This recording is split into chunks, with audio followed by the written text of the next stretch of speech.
Alright, party people. Happy Monday, y'all. Hope you guys had a great weekend. Oh, we're just getting fired up over here. Good dev Q&A with Jonathan this morning. Hope you guys enjoyed that.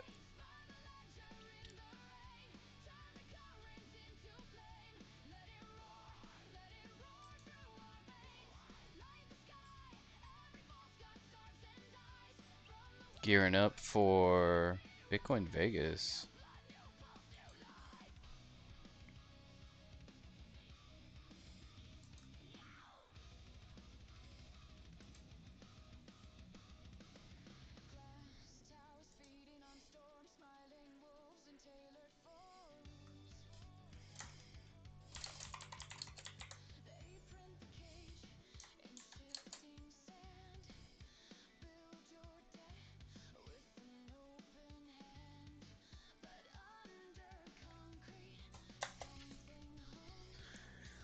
Alright, let's see. What are we getting into today, guys? Guys, we're still working on the DAO launcher. We had some failed tests we got to work through, but first of all, let's check in on Project Soap. Christopher had a great post earlier today. Let's dig this up. A lot of things happening over here, guys. A lot of things happening. Who's freaking excited for the new release of Blip? I'm freaking pumped. I'm freaking pumped. Look at these numbers. Positive across the board. Hash rate, revenue, total value secured, Quai burned. That's what we're talking about, folks. Blocks are up 6.8%. Revenue bounced back. Approaching 50 million Quai burned. Look at this, guys. 49.5 million Quai already burned in the short 3 months that Project Soap has been live. Over 3 million in revenue. Let's check the hash rate numbers. Script is making a comeback. Look at that. Pow is relatively flat. Shaw is relatively flat. A lot of Ravencoin. There's a Dogecoin block. Another Dogecoin block. Another Dogecoin block. There's a BCH block. I haven't seen Litecoin in a while. Good stuff, though. Good stuff. Let's see here. You know the deal around here, guys. Go sign up for Kipper.money. Say hi in chat. We'll get you tipped with some Quai thanks to Kipper.money. Alan's dropping links. What's going on over here, Alan? He says, I wish this was real.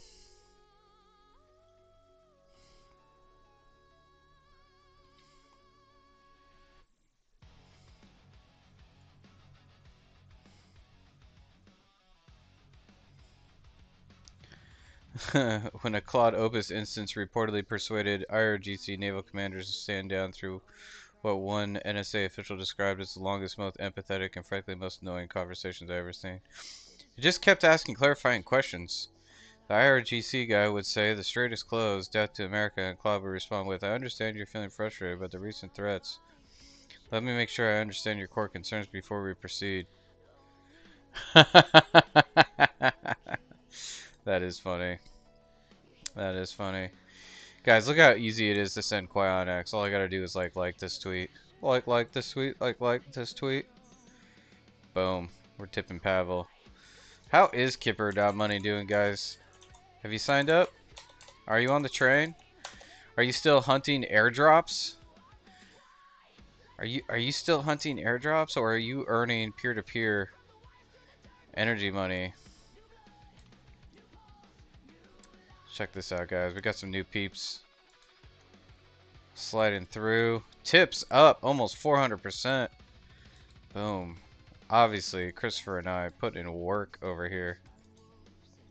And Ebo, what up, Ebo? Tipping like a madman.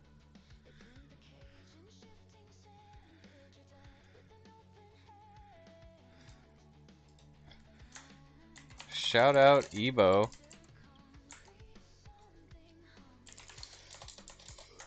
Big Kipper tipper.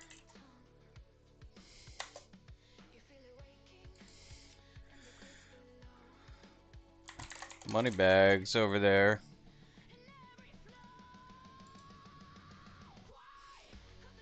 Good work, man. Good work, Evo. Way to get it. Way to get it. That's how easy it is, folks.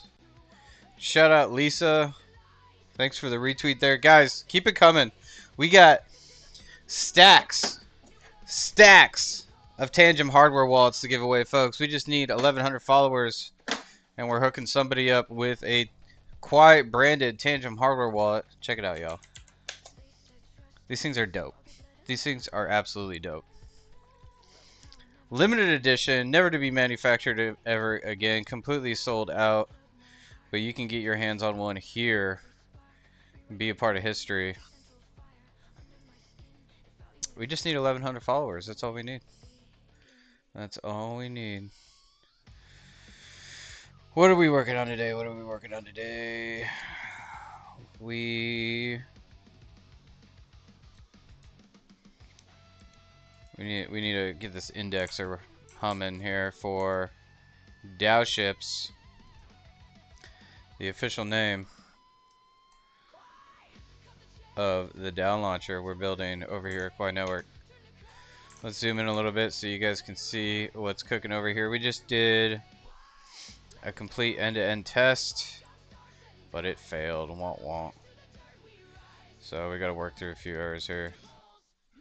Let's see what Claude comes up with.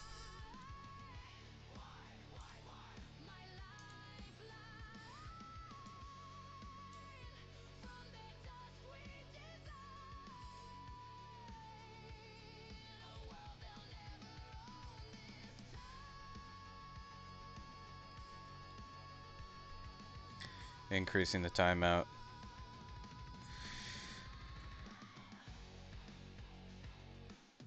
Alright. I'm gonna drag the indexer over here so you guys can watch this as well. Let's see here. Terminal. What are we showing here? Nope. There we go. So you can watch this thing cook. Alright, let's kill this.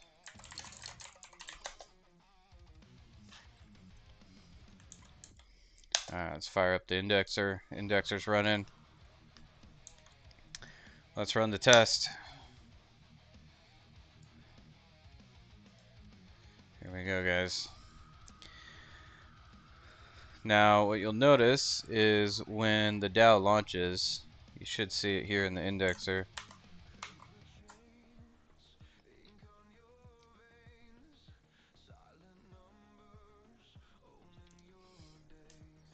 Probably drop this down a little bit. We'll bring that down there so we can watch it in the background while this hums. There it is. There it is. Indexer working. We got launch Dow ship, register new Dow, yada yada yada. New address discovered, refetching logs. Navigator set. Delegate change, token transfer, delegate votes change, delegate change, token transfer, delegate votes change, token transfer, setup complete. Cool. Bob onboards via onboard navigator. Onboard event indexed. Carol onboards via ERC20 tribute navigator. Looks like that worked. Nice. Nice. Alright. So this thing is humming, guys. This thing is humming. Boop, boop, boop, boop, boop. Green check marks across the board right now. Nice. Nice. We'll keep that running in the background. Meanwhile, what else is going on out there, guys? What else is going on out there? Getting ready for Bitcoin Vegas. Trying to break into the Japanese geography. Oh man.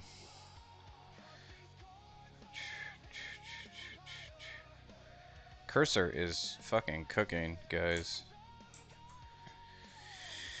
If y'all don't have the funds for Claude, A, I don't blame you. That shit's ridiculously expensive. But B, you should totally try Cursor. You should totally try Cursor.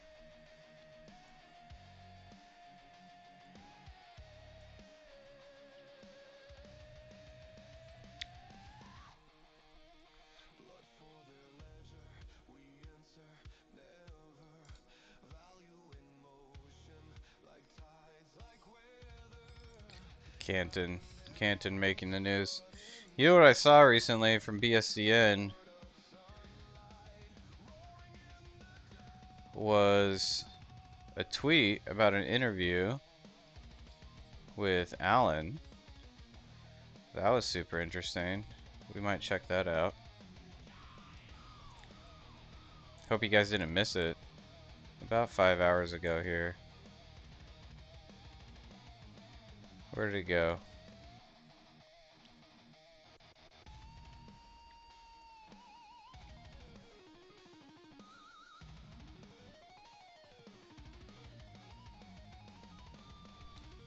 How did I miss this? Was this a different tweet?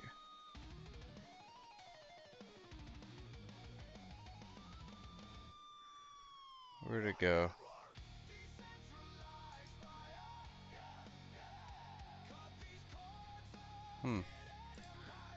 Here it is.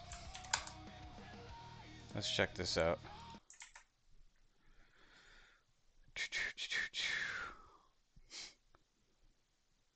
Man, super early in the morning today.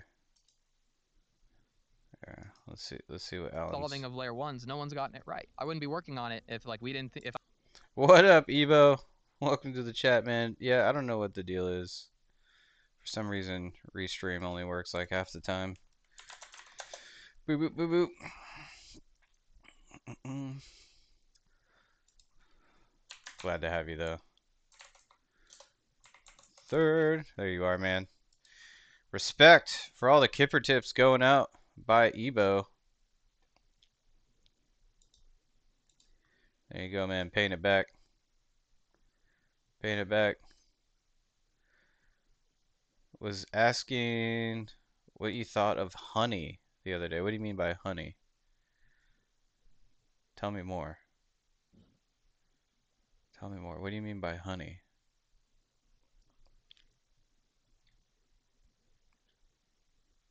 You mean like the shit bees create? Bee honey? Oh man, this is an hour long. That's crazy.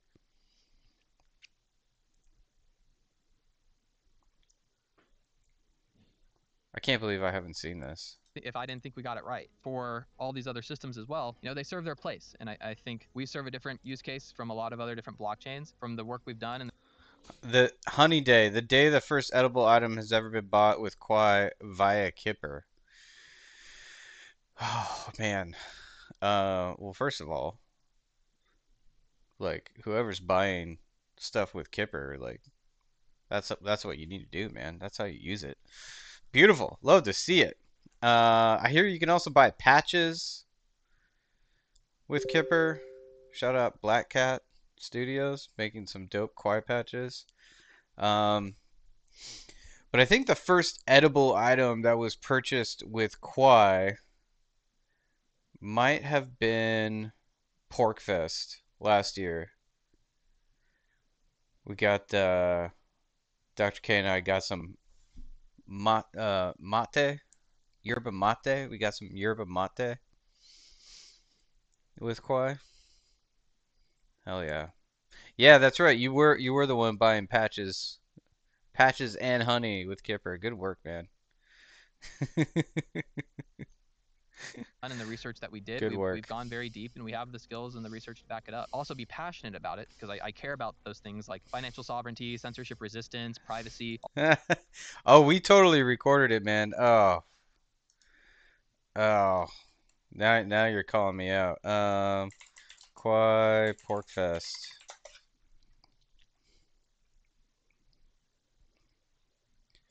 Yada yada yada. I also got a chance to speak with Doug, the Monerotopia folks. That was fun. Here it is, man. Steep freely. We accept Quai. Recorded by Dr. K. June 19th, 2025. So, yeah, I don't know, man. I don't know what to tell you. I'm not going to say that we beat you to the punch because we didn't use Kipper. But we did use Quai and we used Blip for that transaction. Later that day, a bunch of other projects came up to this vendor and onboarded him to chains like Zano and Monero.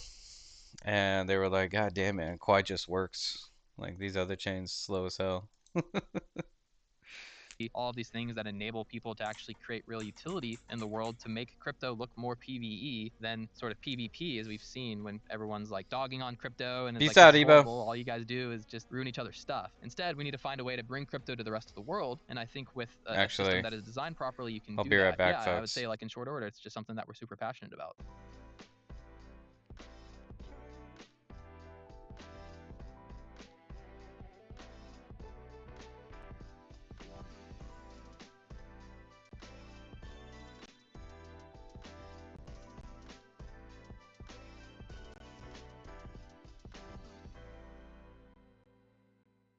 Alan, welcome to Delphi Podcast. It is a pleasure to sit down with you and talk about Quai Network today. I want to dive deeper into the non technical areas of what you have been building because it is fascinating. And I think, from my understanding of the research, is that you are innovating on Bitcoin. And Bitcoin was first established as a peer to peer payment network. But if we look where it's gone to nowadays, it's around $100,000 as we speak. And it's just not really a practical way to translate value. So I really want to jump into this straight away and say welcome. But what is it exactly over there that you are building, and how is it going to be innovating from the Bitcoin ecosystem? Yeah, great question, Kira. I think, taking a step back and we look at what Bitcoin has done, it's been an amazing journey since 2009 when Satoshi created Bitcoin. And I've been in crypto since, 2015, 2016, and have studied Bitcoin and have looked at the technicals. And I think Bitcoin in many places falls short. And it works great as gold, it works great as the store of value, but it really hasn't actually functioned for a medium of exchange that people can use every day. I mean, I don't remember the Hmm. last time I really What up, sent Bitcoin Patrick? around to buy coffee, right? Like no one really does that. And so Quai as a layer one I is a know, proof of right? work system, and it is meant to actually I was firing function up the as stream a and I'm like, fast, oh my gosh, I'm only essentially 30 a fast away from version of 100 Bitcoin is one way episodes. of viewing it. It is a proof of work blockchain It's that crazy. maintains the decentralization characteristics Let's of get you hooked Bitcoin, up with but the has tip the here. speed and the throughput to actually be used as money and be used as this payment system. And so our goal with Quai is to scale the blockchain layer and make it fast, cheap, easy to use, and also to maintain that decentralization. And I think if you look back at the history, a lot of those concerns were around this trilemma that was proposed by Vitalik, where it was you can't really trade off security, decentralization, and speed, throughput. And with Quai, we've addressed that from a foundational layer and from a layer that actually can sort of break that trilemma apart and operate in a different sort of playing field. And yeah, we've been on this journey and mission for almost 8 years now. And Quai as a network launched our TGE and mainnet back in February of last year. So spent many years in an R&D phase, and we're bringing this technology to the market and to the world, and picking up pretty much where Bitcoin left off.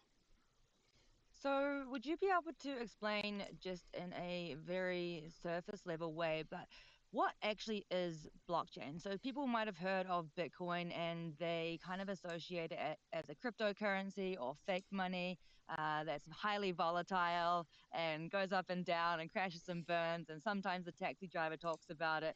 But what actually is a blockchain and why is it Taxi valuable? driver.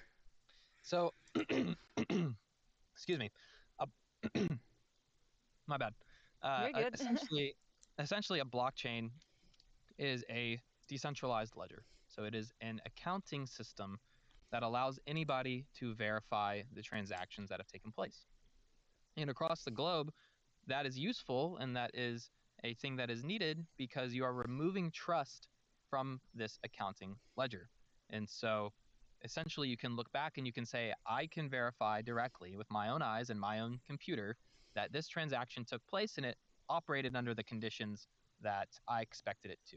And so Bitcoin, as its core innovation, really was to remove trust from money. We no longer have to trust the Federal Reserve or the US government or whatever's happening in terms of printing money. We can say Bitcoin operates on these rules. There will be a certain amount of Bitcoin emitted every day, every year for the next 10, 15, 20, 30 years. Bitcoin actually has mining emissions until 2140 that is set in the protocol. And so everyone can agree on the monetary policy. And so the sort of economic sense and the accounting sense that more people might be familiar with is the triple entry accounting. And so going from single entry to double entry to triple entry accounting, just from a way in which that ledger can be verified. And so that is essentially what a blockchain does. It says What up, Irate? anybody can verify this ledger, anybody can validate this ledger, and you can Welcome to the chat, participate in man. it We'll and get you record hooked up. transactions on it in a way that no one can stop you from doing. And so Bitcoin has grown and evolved, and many people have joined the system. They've bought in on this idea of what Bitcoin can do. And the utility and promise of Bitcoin is that it is essentially a separate form of money. And I think that's how crypto should be viewed, and especially the ones that are actually creating that mission and vision of creating a separate form of money is what blockchain is meant to solve. That is put very simplistically. I like it because you're saying there's a finite amount and it's removing trust, which is questionable sometimes in different countries or jurisdictions and authorities, and it's actually bringing the trust back to the person where they have their money and they know where it's going from me to you, and I don't need to send it out to an outside source to verify something. I know I have it, I can send it directly to you. So I want to bring it back around to something that you've previously said online, and you said that the current banking system is just fake money. So how does blockchain solve this? Yeah, so again, I think it goes back to when you look at how the monetary system has evolved to where it is today. We started out with seashells and things that evolved into, silver and gold, and forms of money have evolved over time. And we've had different forms of government issued money and paper money. And so uh, Satoshi created Bitcoin in 2009 on the brink of this bailout that happened from 2008. And money was printed and it was issued into the economy. And if you look at the timing and the really kind of uh, period in which Bitcoin was created, it was created out of necessity. What And up, so Bad the Tie? necessity to have Welcome to the different chat. We'll forms of get you money that hooked almost up. act There as you a go, check man. and balance to fiat printing and inflation and the things that are manipulated and controlled by humans. And so the idea that money is fake in some form or fashion really goes back to those principles and beliefs where it's like you have to have certain trust in certain systems, and money is a trust system. Money is a coordination layer. It is meant to sort of service goods and services and meant to hold value and is meant to have a redeemable value for some future expected good or some future expected outcome that you want to put your savings into. And so I think inflation is an injustice, and the sort of pricing and the way in which the economy operates is kind of controlled and manipulated by money that is not necessarily tangible to the real world. And ever since going off really the gold standard, we've been in this world in which fiat has detached from physical reality. And Bitcoin is one of the Highline. first few Welcome steps to the to chat. actually Glad to have you. tie Haven't that seen back you into around. reality if we were to have a monetary system that we can agree upon. I mean, even if you just look Thanks at for the reposting the the times stream. today, I mean, gold is soaring, so is silver. All these other commodity assets that have real physical value are performing very well. And I think Bitcoin is in a similar We'll category to get you that. hooked up, Of man. course, it sort of has lagged at the end of 2025, and it still again has its own problems. But it's one of the more sophomoric attempts to create a new form of money in this way that is truly digital. So Bitcoin was the first attempt to create this new money system, right? And then Ethereum and other blockchains have evolved from this. Why did other blockchains need to evolve from Don't Bitcoin? Like, study what too was the hard, Highline. problem around Bitcoin initially? So, in DenVM, terms of welcome to the we chat. couldn't actually use it. Back in the day when it was only worth $1. Okay, now it's worth $100,000, which is one of the reasons why we're not buying a coffee with it. But back in the day when it was first created, what was the problem why we couldn't actually go and buy a coffee with Bitcoin? So I would say probably in the earlier days, people were using Bitcoin and people were Oh sending it yeah, around the on forums pizza. and buying pizza with it, and like all these stories about people actually using Bitcoin. And I think some of that mission has been co-opted some. And of course, there are people that use Bitcoin today, but it's not to the scale in which was originally projected whenever it was sort of created. And I think Kelly. the people that were around Bitcoin at that time were aware of some of those limitations, and they had to go and experiment because one of the key things about blockchain is that it is very difficult to change. It's like swapping out an engine mid-flight for an airplane whenever once you launch one. And so having all of that coordination once you do this sort of launch for a ledger makes it difficult. And so Bitcoin itself has really ossified and has maintained a lot of those properties and is something that is really difficult to change Where's even in Trexium today's day and at? age. And so one of the other things I wanted to point out too is, Bitcoin could be worth $100,000, and that unit bias definitely does play into the spendability, right? Because then now you're thinking You guys kind are of in early smaller today. numbers, and it's harder to kind of factor in if you do want to There go he buy is. something for $5. Well, you're thinking in satoshis at like a decimal of a Bitcoin, which can be difficult as well. And now looking at the sort of evolution of blockchain and crypto, there's been Alright, got a you guys pretty hooked much up. Cambrian explosion of other ideas and things that can be done with this form of. Thanks for retweeting the space, y'all. Just to remind you guys, if you want to earn Quai, go sign up for Kipper.money. QR code is up in the top right corner. And help us get to 1,100 followers. We're gearing up to give away some Quai branded Tangent hardware wallets. All right, guys. So all we need is 1,100 followers, and we'll start giving those out. Approaching 70 followers remaining. So we're on the right track. Keep it up, guys. Appreciate y'all. Thanks for tuning in. We're listening to Alan on the Real Miss AI podcast and vibe coding a DAO launcher in the background right now. We're auditing the indexer. So just a quick check in on everything we got going on around here. If you want the alpha and what's going on in Quiet Network, guys, make sure you're hopping into our Discord server. That's where everything's going down. Community is active. Uh-oh. Uh-oh. Did Alan just trigger a Bitcoin maxi? What is Alan doing?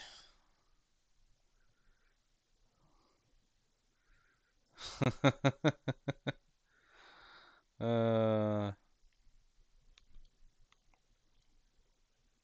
uh-oh. Uh-oh.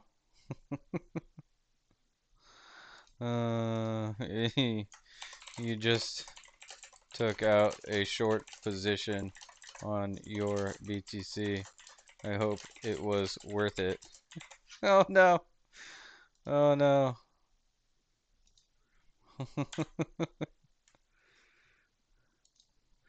2 days ago, you took a short position.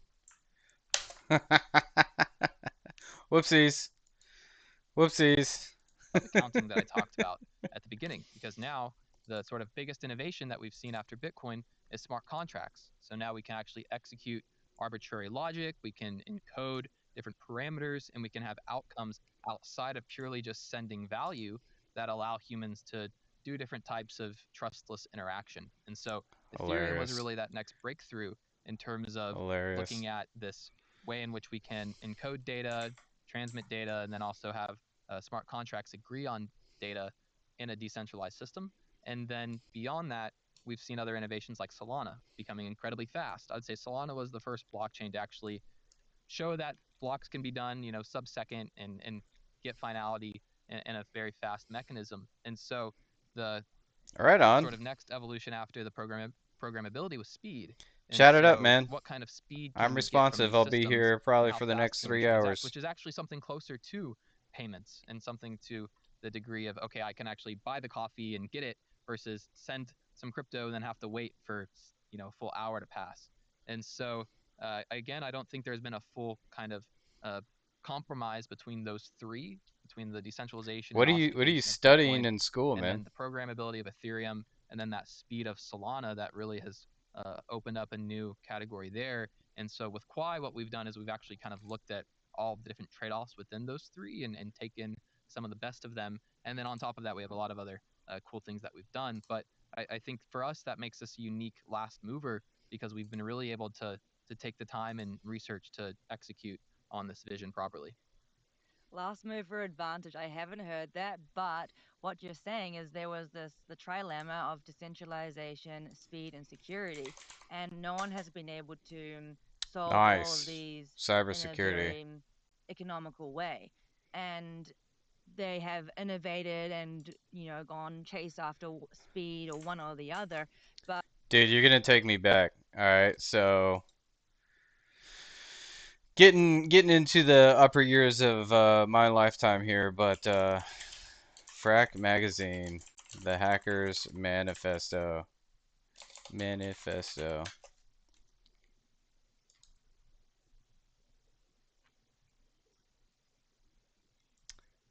January 8th, 1986.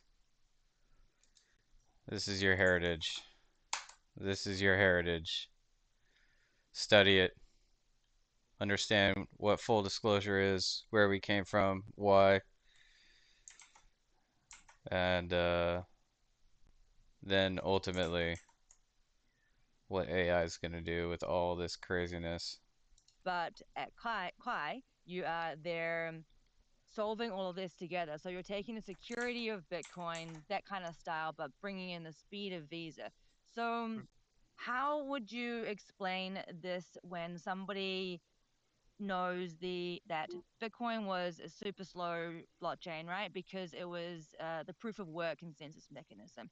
And then we sort of innovated on this, which allowed us to go to fast transaction speeds, which is allowing those peer-to-peer payments become more standardized and actually more available for it to buy in the coffee. So when people think about proof of work networks, it's kind of a little bit of a stigma because no one has innovated on like you have. So, what would you say to those people around bringing it back around to the security of Bitcoin and bringing life back into proof of work networks?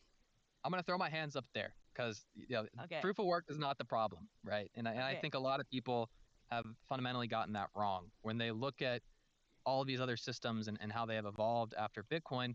I think naturally they look at it and they say, well, proof of stake is doing all these different things. And so everything has to be proof of stake.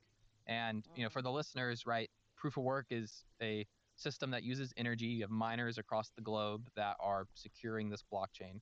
And they are using computational resources to ensure that it is correct. Proof of stake, on the other hand, is a system in which the social coordination is what determines finality in the blockchain. And so, social coordination through staking capital is vastly different than computational expenditure to secure a network. And so this is an ongoing debate, and I think many people try to put it to rest and say proof of stake is just what we need to do. And with Quai, we're like, no, like there is a very clear reason why proof of stake in this case doesn't work, and it's because it's subjective and it is more so created. And then I think if you're introducing uh, intersubjectivity again to this and subjectivity to the system, it makes it difficult to have that finality long term, and again introduces some cracks. And so for proof of work with Quai, again, we took the time to understand proof of work very deeply, and it has allowed us to do a lot of very unique things that a lot of people don't pick up on just from a mathematical and cryptographic standpoint. And so what we've done to scale proof of work is first we've sharded the system. And so we've taken one blockchain and we broke it up into many different pieces. And so as we break up this blockchain into shards that operate on their own ledger, then that allows us to essentially create the differences between data and consistency. And so the data operates on different shards, and the consistency is locally managed within these shards, and that over time, as the shards are interwoven together, that creates global consensus. And so now you can think about almost the Ethereum layer 2 roadmap and how Ethereum has now had all these layer 2s that have popped up on it. But now imagine all these layer 2s were embedded in the same system. So they all agree on these same rules, and they all agree on the chain consensus. They agree on the ledger, they agree on the economics, and so it all kind of unifies into one system from a sharding and from a data perspective. And so again, too, looking at proof of work, you can actually operate with a few key breakthroughs. So one actually breakthrough that we developed is called proof of entropy minima, and it is an adaptation of proof of work or Nakamoto consensus.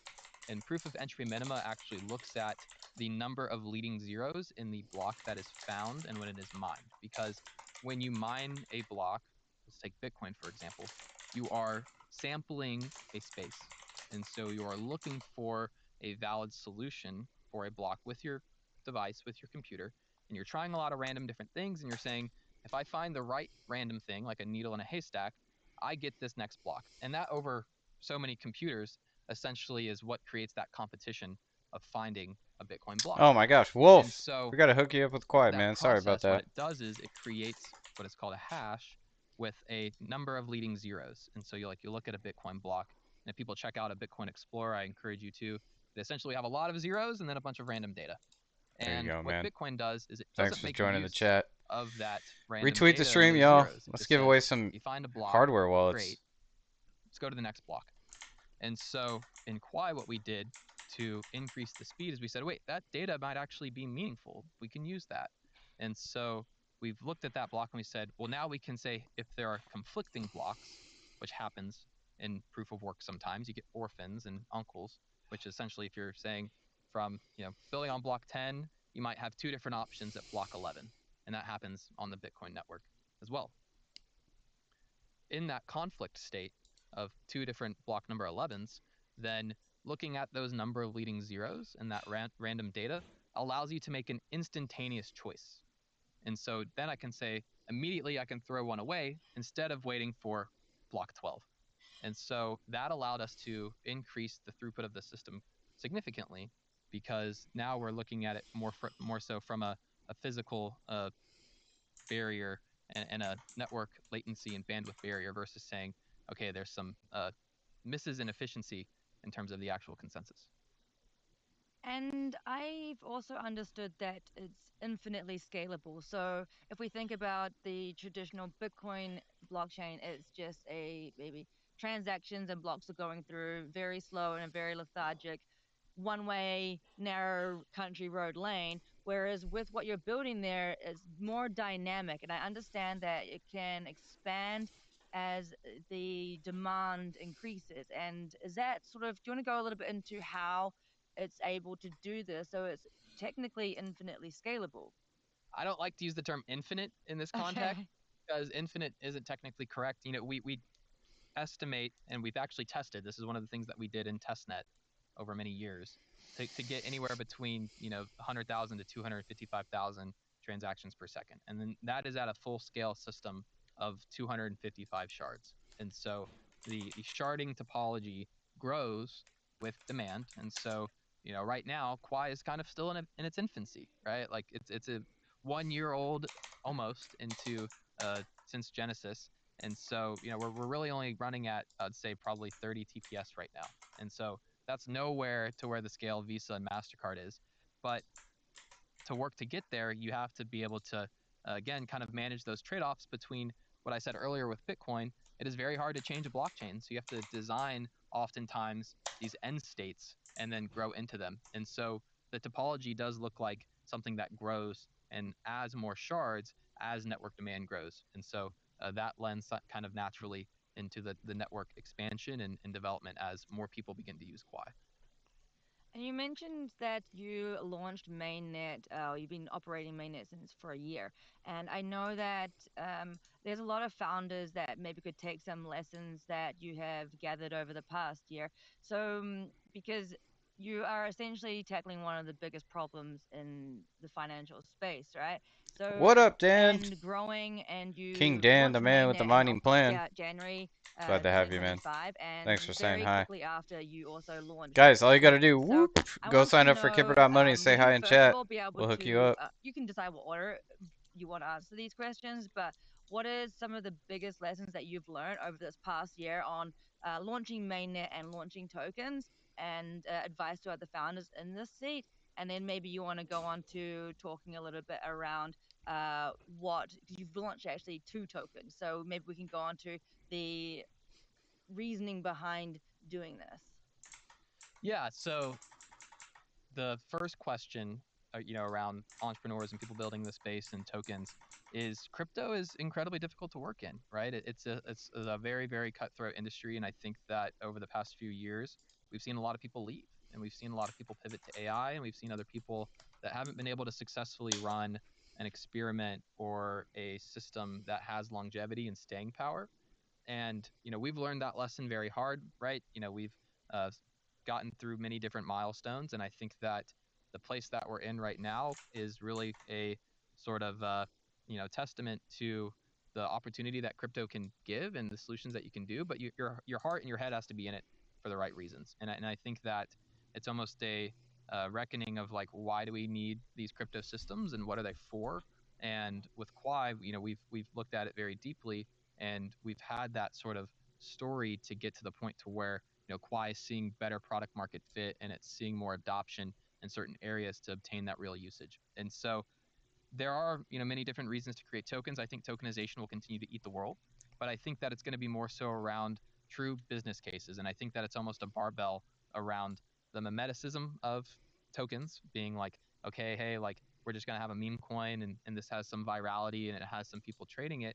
That will never go away, and I think that degeneracy is out in 2026. We left degeneracy behind in 2025, but that will always have its place in crypto because it'll pop up. Like, that's human nature.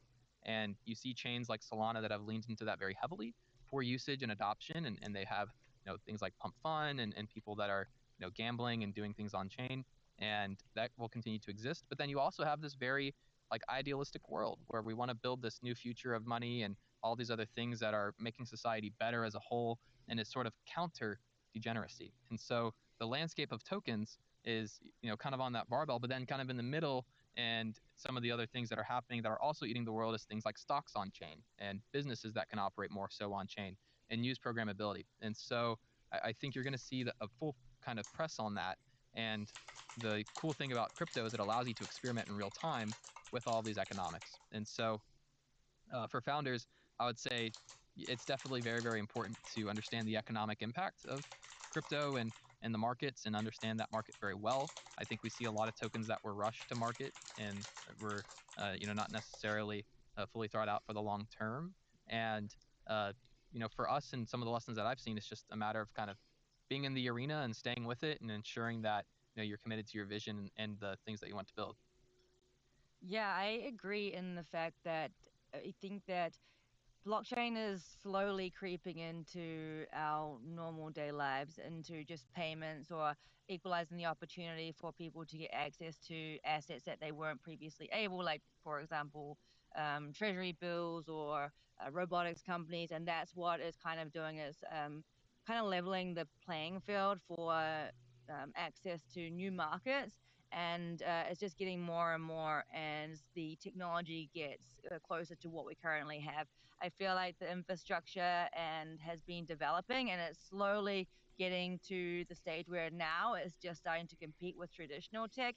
And but it has a lot more benefits with the blockchain being more robust and faster and all these other things. So I agree that Oh, this is sort of where we're going, and we're starting to see a little bit more of mass adoption, especially with stable coins. It's definitely been a bit of a hot topic, and stable coins actually bring in a store of true utility across the world, and they're kind of easy to understand. So typically, stablecoins are backed by, say, different assets that could be gold or bills or whatever the protocol is doing. But I want to dive a little bit more into the stablecoin that you are launching. Would you be able to talk a little bit more around your stablecoin, because it's the world's first energy-backed stablecoin? Like, what does this mean? yeah. So you mentioned how we had launched two tokens, and so Yes. Quai is this store value asset that is EVM compatible and has these programmable capabilities. Qi is a flat coin. So I'd say stablecoin isn't necessarily what we like to call it, but it is a flat coin.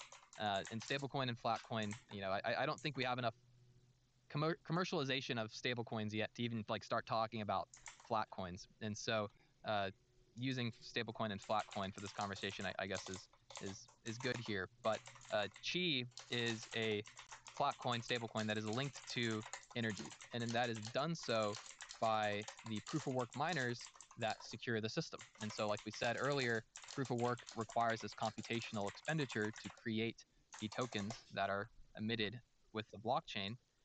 Chi is emitted proportionally to this energy. And so every time you give the network what looks like 1 kilowatt of energy, it will give you back that proportional amount of chi. So, like, let's just say 1 kilowatt is 1 chi, for example. That's not actually true. It's actually closer to like 1 e⁸ hashes. So, like, whatever that is right now in the protocol. Um, but the system functions essentially for those miners to create chi, they have to consume that amount of energy. And what this does is it links the price of chi to the price of electricity. So it's actually not meant to be tied to the US dollar at all. It's meant to be tied to this sort of equilibrium point that exists with electricity in the blockchain, because computers can't understand the US dollar.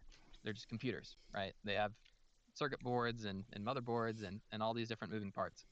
And so humans have to issue US dollars on a blockchain, and they have to say it's a dollar. They have to have it in a bank because they're, again, from an accounting standpoint, completely separate ledgers.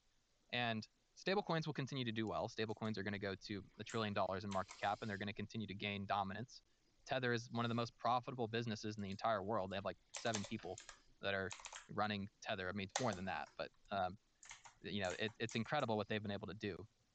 And so, the from that perspective, the stable coins again introduce centralization into blockchains, because we have these pure systems that are meant to be governed by physics and governed by code and removing human error from how they operate. But now with stable coins, we've gone and just reintroduced that same trust that we were looking to disintermediate. And so I think our concept with Chi and with flat coins is exactly the right sort of framing and way in which we've been able to say, hold on, we can create stability in a decentralized manner because we already have this reference point that is linked to electricity and energy from the miners and from the network itself. And so actually Vitalik was talking about this, just a few days ago, and he's looking at, well, how do we go and create decentralized stablecoins on Ethereum? But by Ethereum moving from proof of work to proof of stake, they lost that objective reference. And so now it's gotten vastly harder for Ethereum to go and look and say, well, how do we continue to decentralize these things? And so with Quai, we again looked at it very deeply, and we said, well, we have this reference to create this energy link for Chi through that mining process. Oh yeah, Alan's And dropping bombs.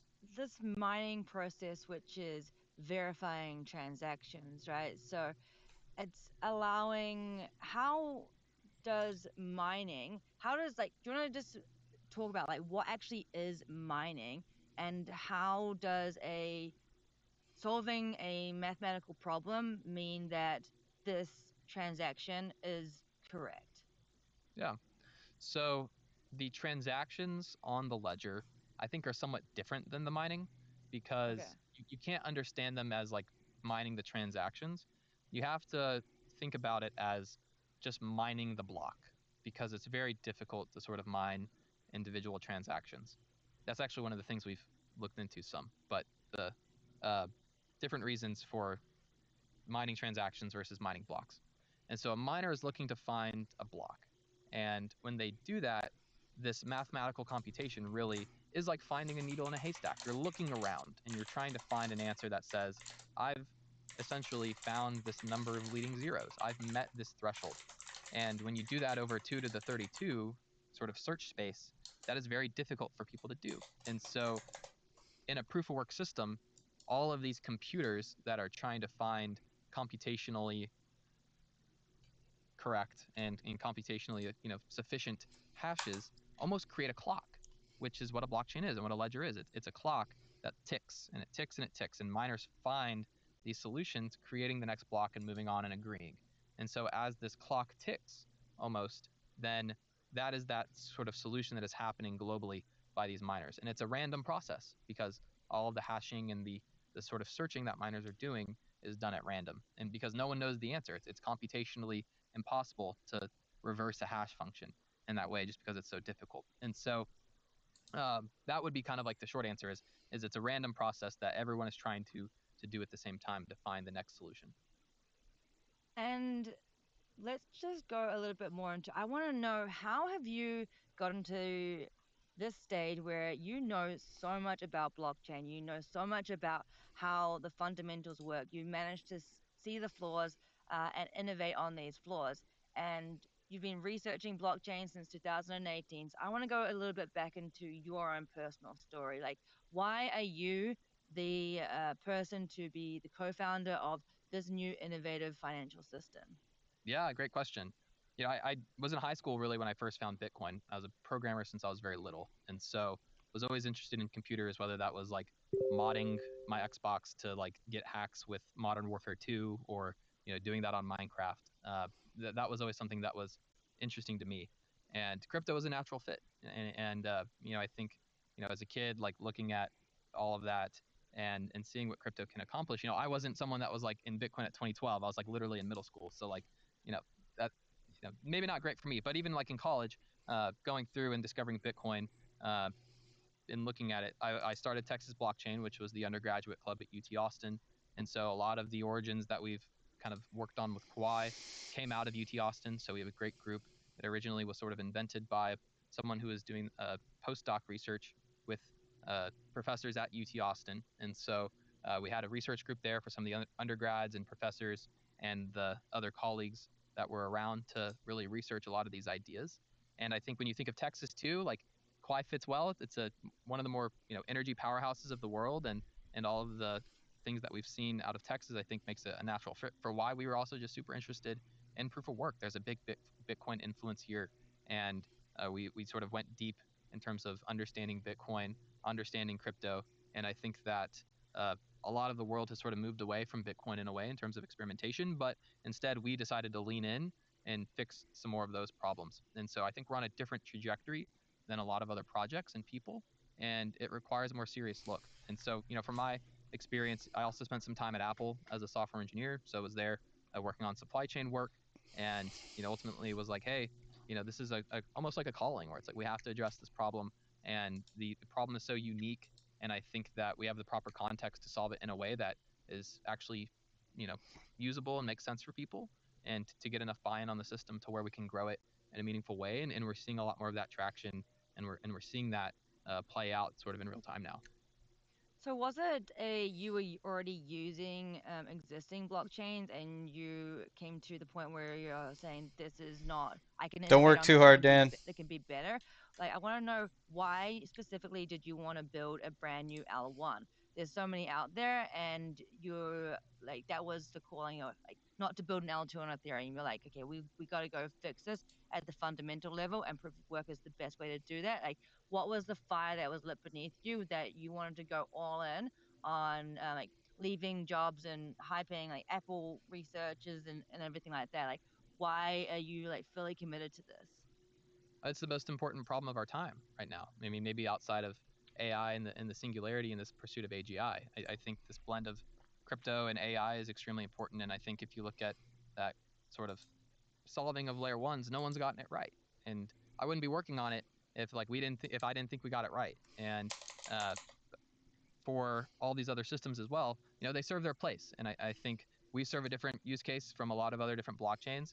And I think that from the work we've done and the research that we did, we've gone very deep, and we have the skills and the research to back it up. And so uh, to spend that time and also be passionate about it, because I care about those things like financial sovereignty, censorship resistance, privacy, all of these things that enable people to actually create real utility in the world to make crypto look more PVE than sort of PvP, as we've seen when everyone's like, you know, dogging on crypto and is like, this is horrible. All you guys do is just ruin each other's stuff. But instead, we need to find a way to bring crypto to the rest of the world. And I think with a system that is designed properly, you can do that. And so, That's a great point, Wolf. Wolf says, I wonder, could Quai Team, instead of or additionally to SOAP merge mining other crypto coins, create a system that would make miners produce computing power that could be spendable on AI computations and somehow this power could be spendable and could be sold to buy and burn Quai since Quai is mined with GPUs. Does that make any sense? Yes, it absolutely makes sense. Okay, so ultimately, where SOAP is leading us is to basically take all wasted hash rate, use it to purchase Quai at market, and then burn it.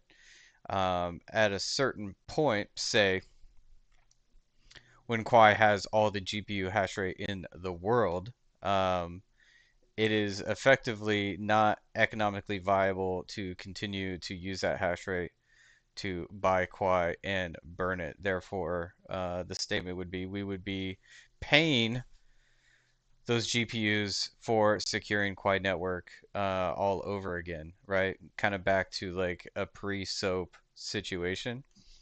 But at that point, we've effectively sucked up all the value we could from all the GPU mined tokens.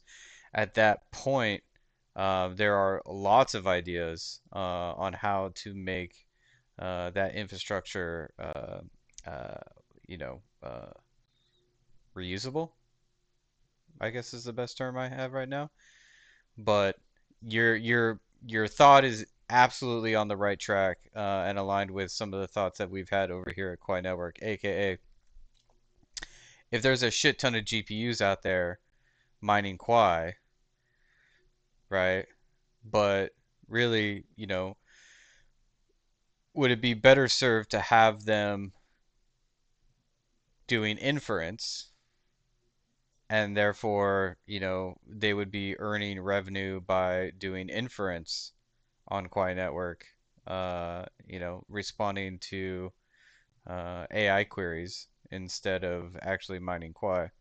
It's a long road to get there. A lot of things have to happen first, but your mind's on the right track, Wolf. Love to see it. Yes. Uh, yeah, I would say like in short order, it's just something that we're super passionate about. And so, did you co-found this with some people that you were studying with at the University of Texas, or how did the founding story come about? I always love understanding around how you initiated this um, I guess, collaboration between your co-founders, because finding the perfect co-founder is a bit of a make or break in a lot of projects, because you need to be aligned on the vision, you need to be aligned where it's going, you need to be fully committed, not just for a 1 year project. It's a, like you said, it's a lifetime. It's a problem that you are fully committed You to. got it, So man. how did you make know that when you met your co-founders that you were so aligned that it was a no-brainer to go and all in on this together? Yeah, I mean, we have a good founding group. I think there's about 5 of us that are all, from the original days of working on this and drawing on whiteboards like this and like going insane and like trying to figure it out before we had Claude Code and before we had ChatGPT, right? Like we were like going through the process and arguing and thinking about it from a higher level of like what we can actually do to have this breakthrough. And years of that, even before launching mainnet, like you have to keep in mind, Quai was in a testnet phase for 3 years. And so it was a very long process of debating these ideas and trying to get it right before we took it to, the launch and having it rolled out. And so the co-founders are all great. We have Dr. K, who's, if I'm technical on this call, he's like the next step in terms of like what he can actually like explain. So definitely encourage people to go watch some of his like YouTube videos and tutorials and explainers. He goes super deep on all of this. Um, and then same with some of the other people that are on the team from those days. A bunch of talented people. Professor Shriram Vishwanath is someone as well who's one of our close advisors and professors who's been involved with all the research and work that we do. He's actually at Georgia Tech now, so went from UT to Georgia Tech, and he's working on a lot of cool things, kind of on the frontier of all things crypto into AI. So he's definitely a great resource as well. And then, yeah, just a ton of other smart people in the community. One of our advisors is Stephen Wolfram, who's one of like the best physicists of our time, and he does Wolfram Mathematica, Wolfram Alpha. So if anyone's ever used like the super technical calculator that like explains all the scientific notation, that's Stephen Wolfram. And they do a ton of other research in terms of blockchain and also AI. And then, yeah, I could pretty much go on and on and on about the people that support us, but uh, I think, you know, again, all of that support is kind of gotten to the point where we all agree where it's like, all right, we've made the right trade-offs. Let's have the system grow and gain adoption.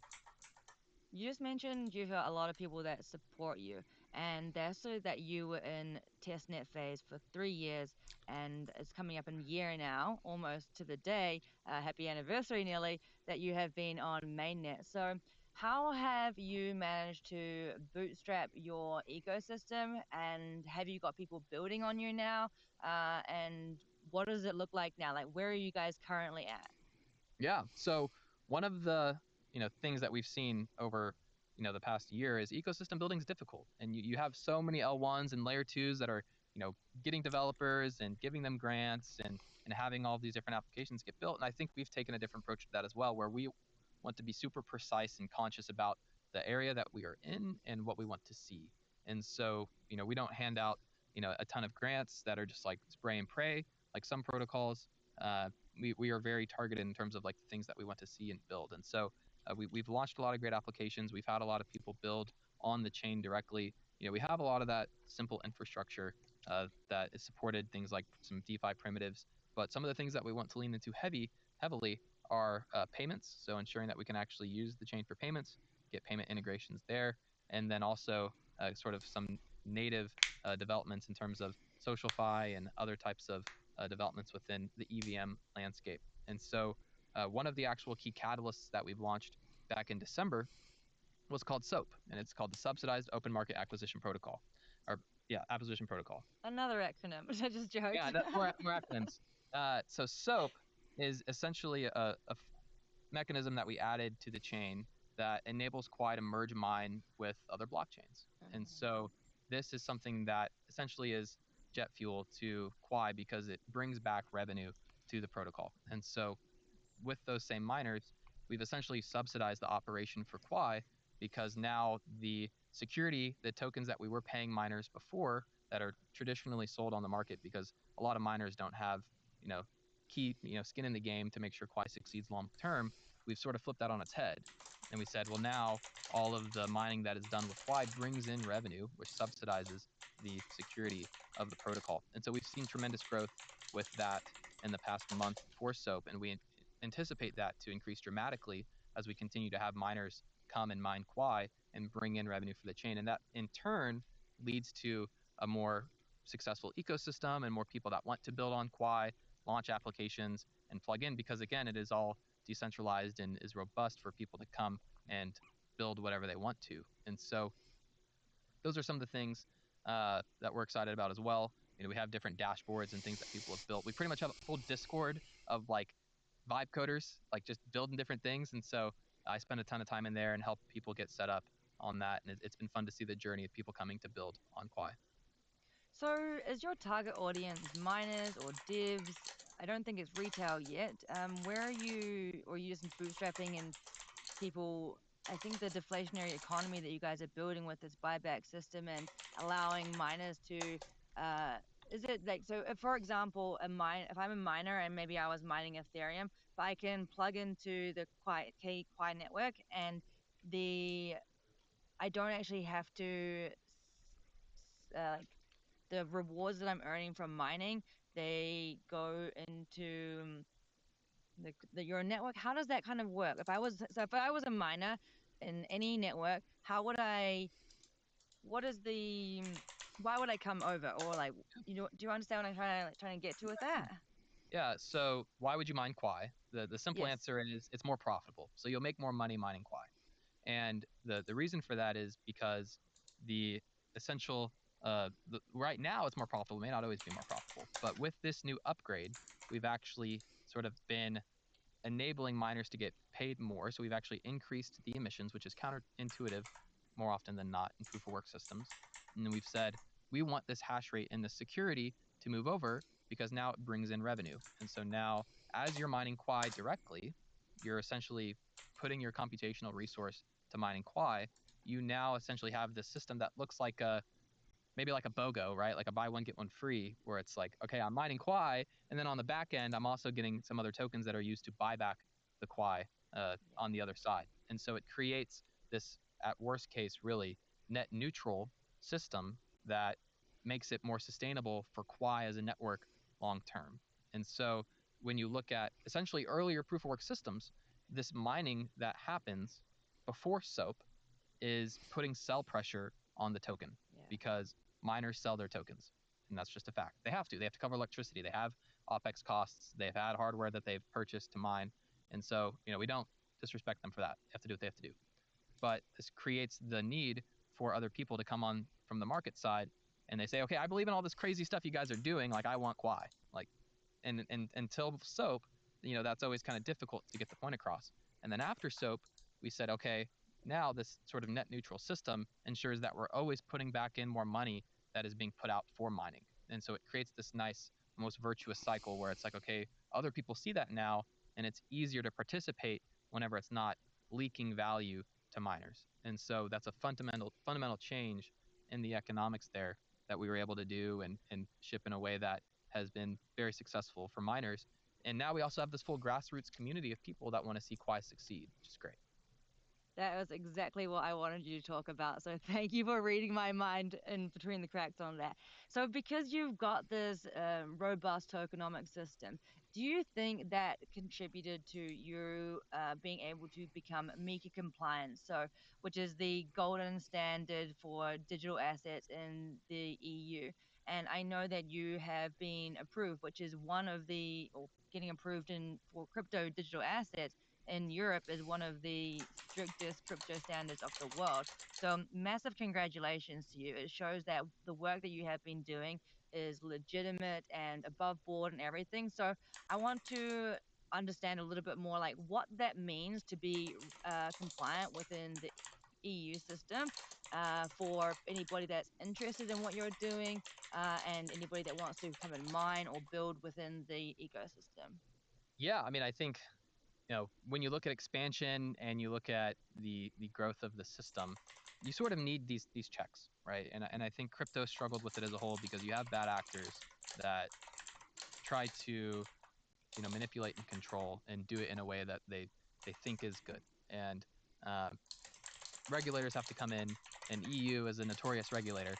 They're like, okay, well, we have to have a checkbox for people that want to do certain different things. And so I view that, as a good checkbox to have where they've looked at it, they have knowledge of what we're doing, and it makes it easier for people to have more trust in the system. And I think you won't always be able to perfectly remove trust as much as we want to from blockchain and crypto and all those things because implicitly some people don't have time to listen to this 1 hour podcast and like go through all the details. They're like, okay, I see this certification and someone else did it for me. And Mm. so ultimately, I think that's a good thing for us to do as we continue to expand. There are more things that we want to do in terms of exchange listings, offerings, and ways in which people can get Quai so that they can come and actually transact on it and use it, mine it as well. And so again, but from a development perspective, everything we want to do wants to be pretty much outside of the regulation, right? We want to live in this world where decentralization is key. But when you go back into the real world, you have to check some of those boxes. And we did it in a way that makes sense. So you've got the golden tick in Europe regulations, and I know that you have also been talking with some people in the USA area, talking with the senates, with the governments. I've seen pictures of you on your X page. How did you get into this position to be talking with the US regulatory systems, and what does that mean for the future for you guys in the USA? Yeah, I mean, first and foremost, I try to view myself as an educator. And so I think that's really a lot of the time I spent, especially at UT, is educating people on crypto and blockchain. And Mm. even if it's outside of Quai, I want crypto and blockchain to succeed because, as I said, Quai is still in its infancy. And there's a lot of things that are happening there. But as a whole, I want crypto to win. And, kind of looking at the landscape, I think we've changed administrations to where people in the administration also want to see crypto win. They want to see uh, some of these principles that we're building and developing continue to gain traction. And so there's been a series of bills and a series of legislation that have been positive and have been good sort of tailwinds and help to grow the crypto industry. Those being the Genius Act, Stable Act, and the Clarity Act. And Genius and Stable have been great implementations around this concept of things like stablecoins and how crypto technology should be legislated and looked at. And the Clarity Act is going to do a lot in terms of market structure and how banks can view crypto and get involved and continue to expand. Because you kind of touched on it when you look at like TradFi and stablecoins. One of the things I was going to mention earlier is that crypto never turns off. The whole point of crypto is that it runs 24/7. And uh, unlike the stock exchange where it's like Monday through Friday, or banks as well, Mm. you always have access to your crypto and it's always running, and that's one of the benefits. And so the pros I think of that are growing, and the US is starting to see that. And I think for 2026 we'll see a lot of great things happen for legislation that kind of come through the Clarity Act and market structure and other things that help crypto developers and help the crypto ecosystem as a whole. Yeah, I agree. I'm very excited to see where the regulatory system within America evolves because whether we like it or not, when America moves, a lot of the other people also around the world seem to follow suit with that. So excited to see what unfolds moving forward with this year. And you mentioned that you want crypto blockchain to win. So what is your marketing strategy to make sure that Quai wins? Build better technology. So build real utility and build things that people can actually use. And that's, yeah. That's very simple. Build it better, and the people will come. Right? Don't need to yeah, waste money Well, on the and platform. also you have to design the right almost game in a way. You have to design the right incentive. And for our development company, we have Quai as a network, but we have a development company. It's called Dominant Strategies, and we're always looking to play the dominant strategy of what people will do based on different incentives. And I think the incentives are aligning for crypto to continue to grow, and doing that in a way that makes sense and aligns people around what's best for them is going to help crypto win as a whole. Very much so. Okay, so crypto does not turn off. We just mentioned it's 24/7, and you as the founder or co-founder and CEO, how do you maintain a clear head when you are researching, developing, marketing, going and educating? You're wearing so many hats as a co-founder and CEO. What do you do to make sure that you can remain sharp, remain creative, and not get burnout? I wish I could tell you that I was waking up at 5 a.m. every day doing yoga and looking at the sunrise, but I'm not. I think it just takes relentless commitment, and everyone else has their own schedule and their own system that works for them. And for me, it's a matter of getting those breakthroughs and getting the traction and the feedback from the world. We iterate very, very quickly, and we try to get as much feedback as we can. We know that as blockchains need to be robust and ossified and more um, hardened in a way, we know that there are other things that you can experiment faster on. And so we gauge our bets and we gauge our time very effectively and efficiently, and we look to find a way to maximize that. And I do that as well. But of course, there's a lot of learnings across the board, and I don't think any leader is perfect, but I think making sure that you're committed to the vision and want to continue to see something through and know where to sort of look around the corner is what's best to have sort of that ability and that leadership. So you're leading the team. Have you got any mentors that you like consult with just to make sure that you're on the right direction, or how do you maintain a clear vision? Or is it within your co-founders? You said there's like five of you, or do you have external people that you just check in with you every so often, just to run past a strategy or even a personal idea? Yeah. Yeah. I mean, our co founder group, and definitely, like I said, our professors and the people that are around. And then, outside of that, just people in the Austin area. And Austin in particular is a great, vibrant startup economy. And, maybe the Silicon Hills to the Silicon Valley. And so the uh, network here is super great. And I think that that's increasingly becoming more digital as well. And so there's more options for people and founders to find those types of mentors. And even within the Quai community, like I said, we have all these different sort of channels and ways in which people can interact with each other and sort of rely on each other for learning and knowledge that is really cool to see. And so, Here, here. yeah, Quiet there's community just absolutely it's rules. about Shout finding, I out, guess, the Quiet right people and Nation. then building that sort of relationship and rapport over time. And so Austin, is Austin evolving to become a little bit of a tech hub? Because I listen to Joe Rogan sometimes, and I think he's down in the Austin area and always talking about it as a new innovative area. And he's an example of somebody that changed his environment uh, for to seek different opportunities. And there's a lot of talk around, different geographic locations. You got to be in Silicon Valley to achieve or be successful. So what is your opinion on What up, the guys? environment and that contributing Master to Crypto being Mentoring, a AIOB winner? in the house. Yeah, I mean, I think, Let me this get is you guys definitely the hooked up. place where a lot is going to be happening. And when you look at the story of Austin, it's always been a tech city. Like even going back to the 80s, I talked about how I was at Apple. Apple's been in Austin since the 80s. And so it's just one of those places where you look at it and you're like, it's almost more of like a deep tech place than like in your face tech, because there's a lot of things happening that kind of make their way around, and it's kind of more underground in terms of what people are working on. And so there are different sort of things that have popped up. Nvidia's here, Intel, Dell, and a lot of other great computer companies.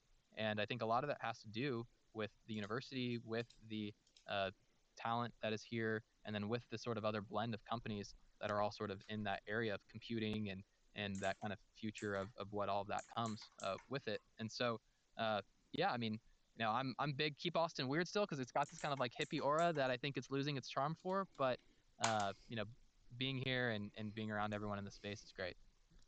So where to next for you guys?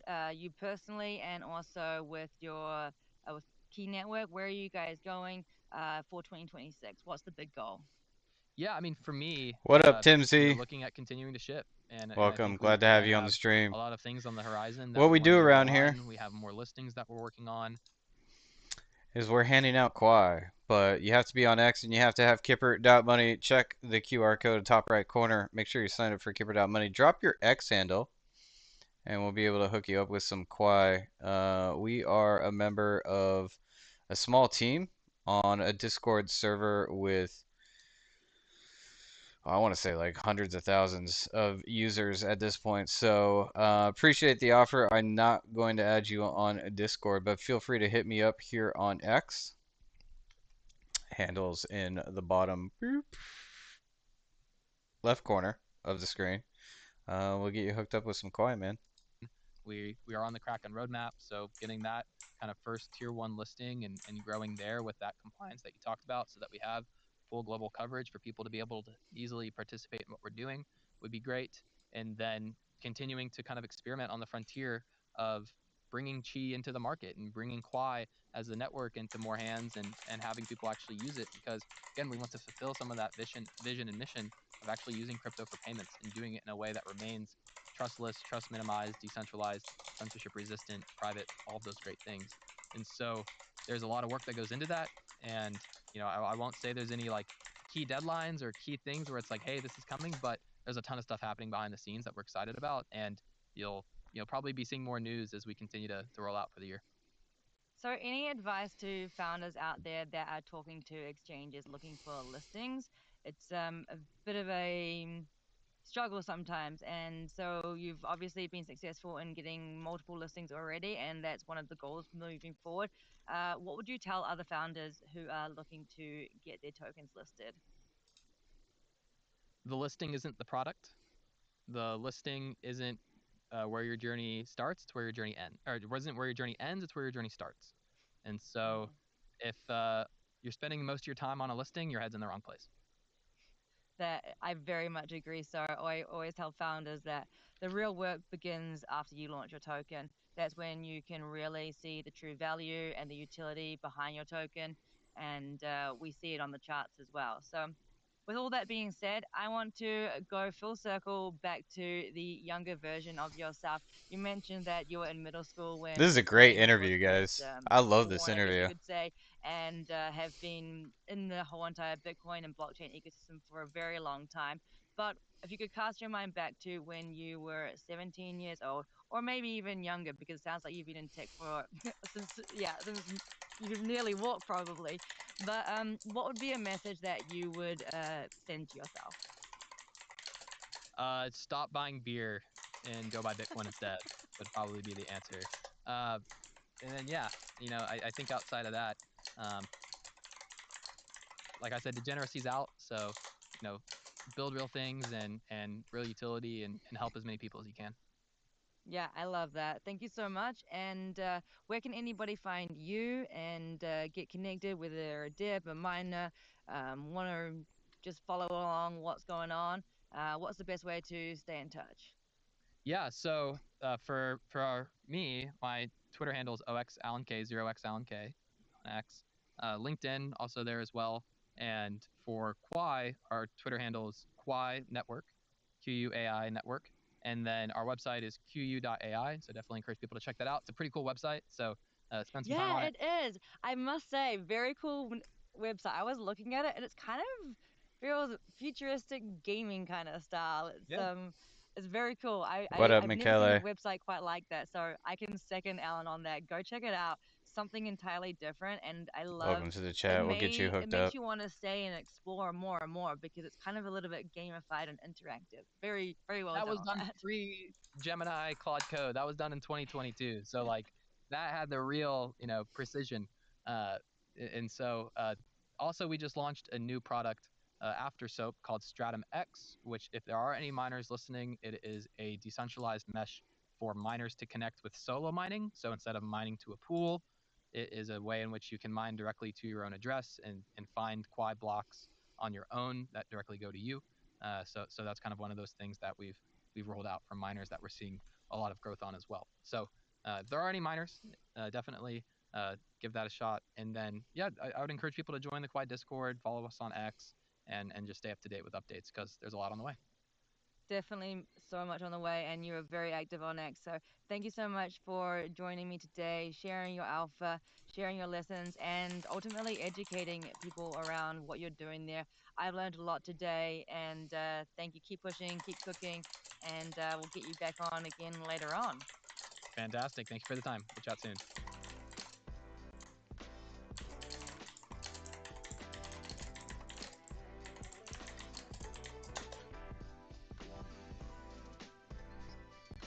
Good one, guys. That was a good one.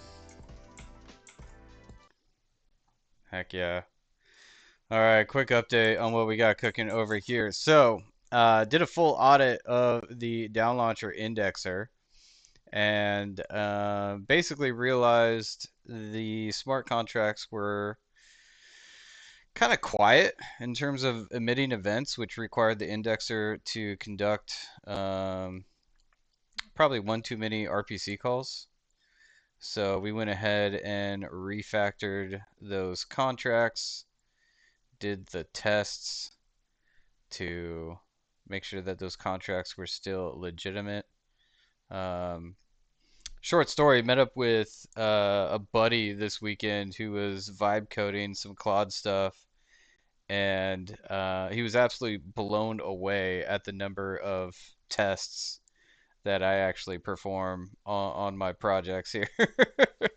To be clear, Claude Code is writing all the tests. Um, but just as a reference for the DAO launching smart contracts, how many tests does this thing run? I think it's north of 300. 320 tests. 320 tests just on the smart contracts. Right? The on-chain tests obviously aren't as many as the unit and local network tests, but yeah, lots of tests. Lots of tests. I think I'm well north of 200 tests on Quai Vault. Uh, well north of, probably 600 if you include the Quai Vault indexer and the front end, and already north of 300 on just the smart contracts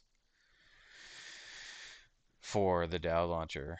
So run tests, guys. Run tests. Have Claude Code, write your tests, run your tests. It'll save you tons of headache in the future. It's way too easy. Have Claude Code build tests. Test your shit. Test it. Test it again. Test it 3 times. Test it 4 times. Audit. And then do it all over again. Do it all over again 5 or 6 or 7 times. Or like me, do it for like 2 months straight on Quai Vault. You'll learn a lot. You'll learn so much. Totally worth it. Totally worth it. Never be afraid to build something you've never built before. No reason to be afraid of that.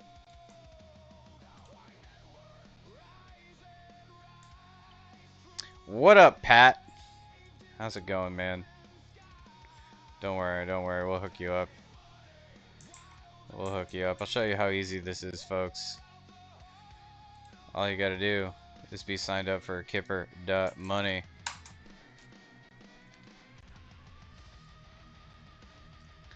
All I gotta do is load up your profile here and look for something that you tweeted so I can actually send you some Quai, but it doesn't look like you tweet anything, Pat. Pat, you're not tweeting. I can't send you Quai. All you gotta do, man, quote tweet the space. Let's bring some more peeps in here. You quote tweet this space. We'll hook you up with some Quai. It's that easy. I'll show you how easy this is. I just search Quai here. Let's find something worth tipping. I already tipped a lot of these. Check this out. All I gotta do is hit this like button. And then boom. Michele just earned some Quai. We got 5 Quai waiting for you though. I just need a tweet that I can actually tip. And then you gotta be signed up for Kipper.money, obviously. So, if you're wondering how to do that, it's free to sign up. You just gotta log in with your X account. Check the link in my tweet about this stream. Or scan this QR code. Top right corner of the screen. I don't know why I keep using my right hand. Everything's mirrored over here. Look at this. It's running the tests. Already.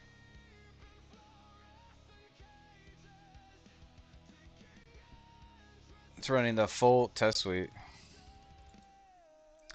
Which isn't going to work because the indexer is not running in the background. But whatever.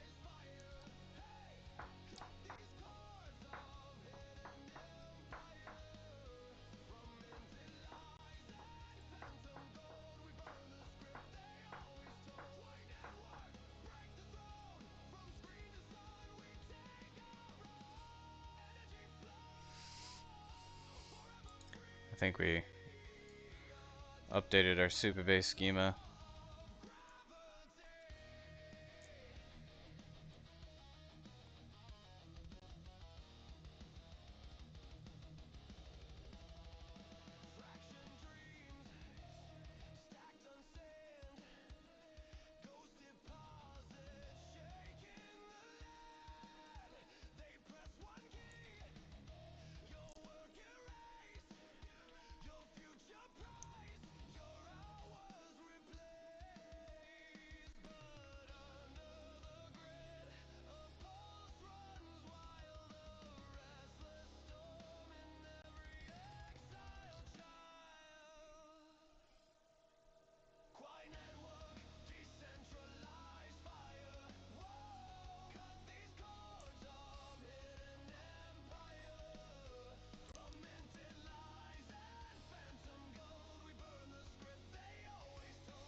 Yep, skip end to end.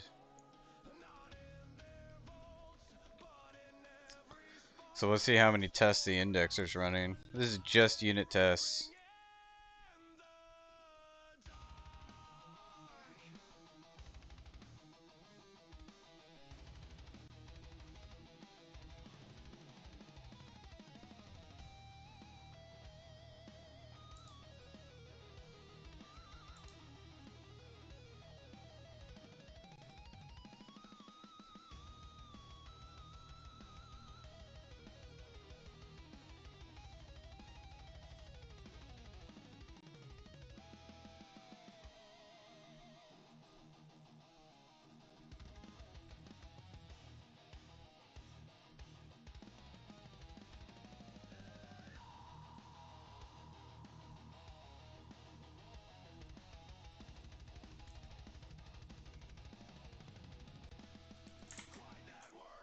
What's it say?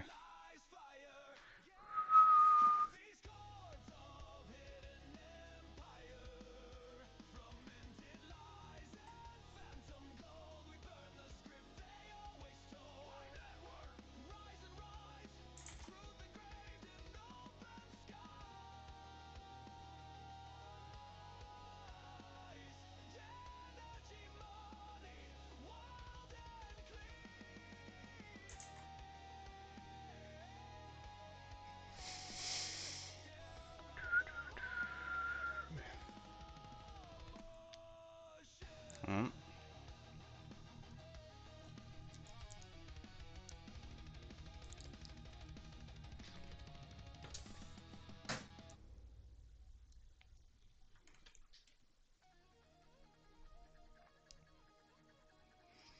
180, 192 tests, 193 tests, 193 tests just on the indexer, guys.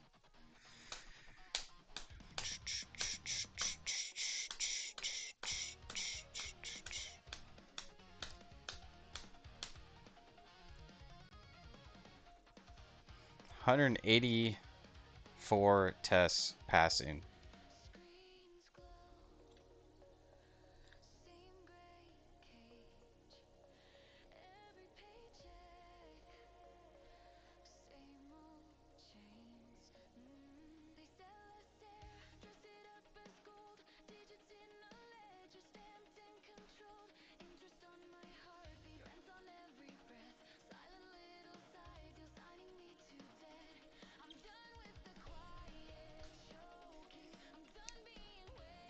Are we good to go? Are we good to go?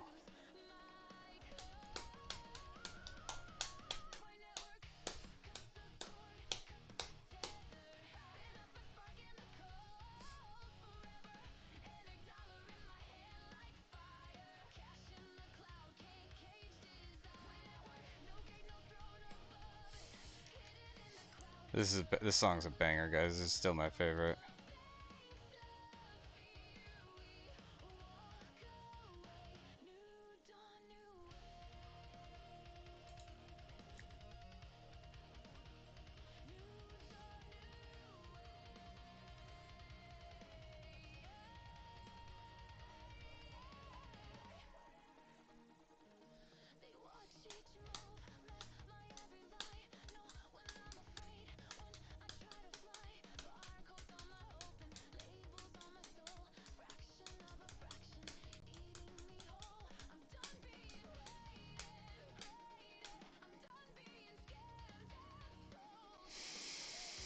Come on, Claude. What are you choking on? Let's do this thing.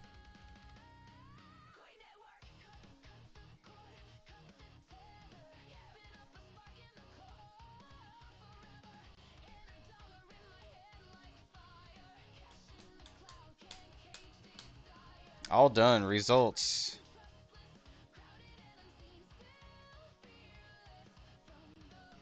Alright, we'll need to recreate the super base schema. Let's do that.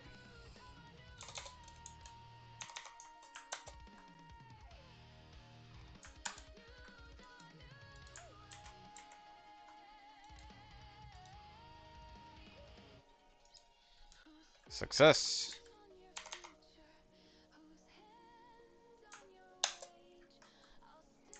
Created the schema.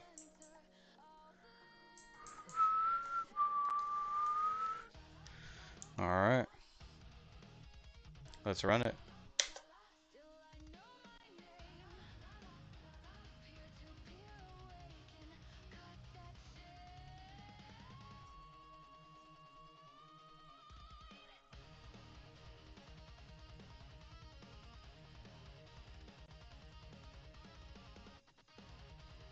Oh, you know what we did?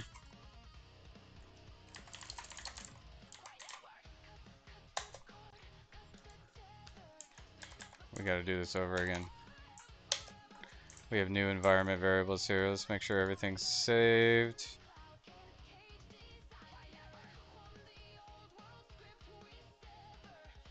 Yeah, that's good. That's good.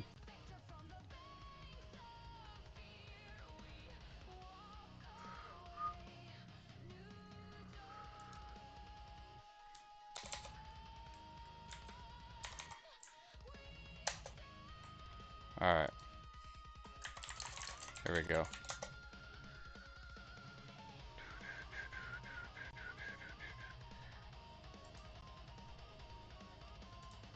Alright, guys.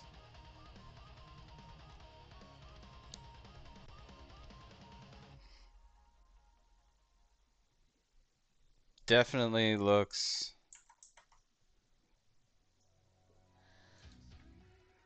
like it's a little faster. Let's try our end-to-end test here. On-chain end-to-end test. Here we go.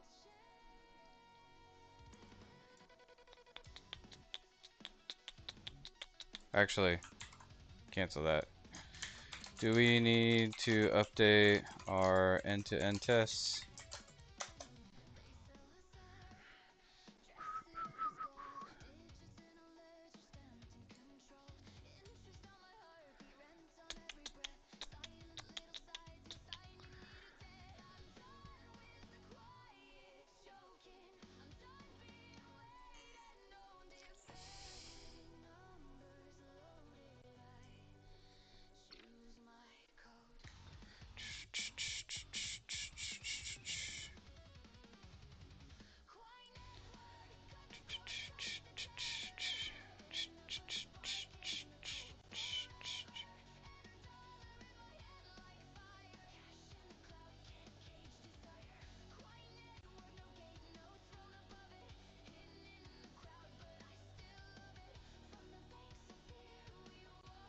Alright. Alright, we should be good to go. Alright, let's fire it.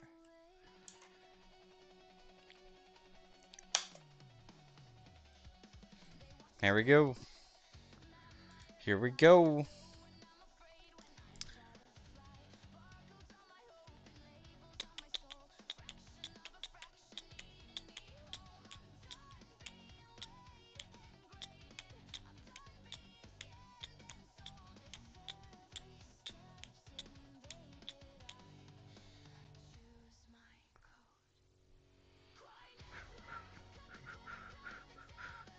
New DAO. Navigator set. Setup complete.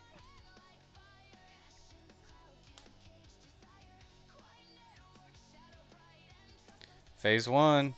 Check. Phase 2. Onboard Bob via onboarder navigator.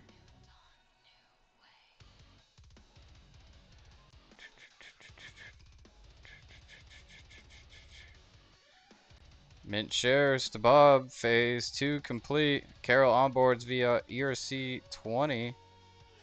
I think we got a test running in the background. We might have some conflicts.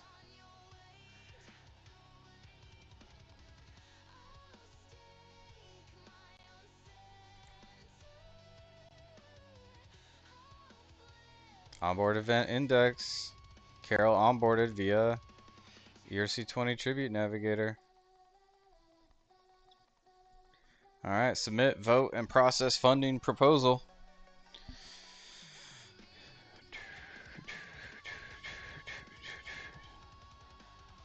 Submit proposal, sponsor proposal, submit vote.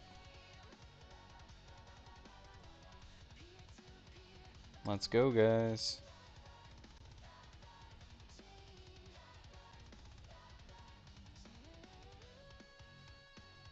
So I think the voting time right now is 60 seconds. Another vote submitted. Oh yeah, we definitely have a test running in the background here.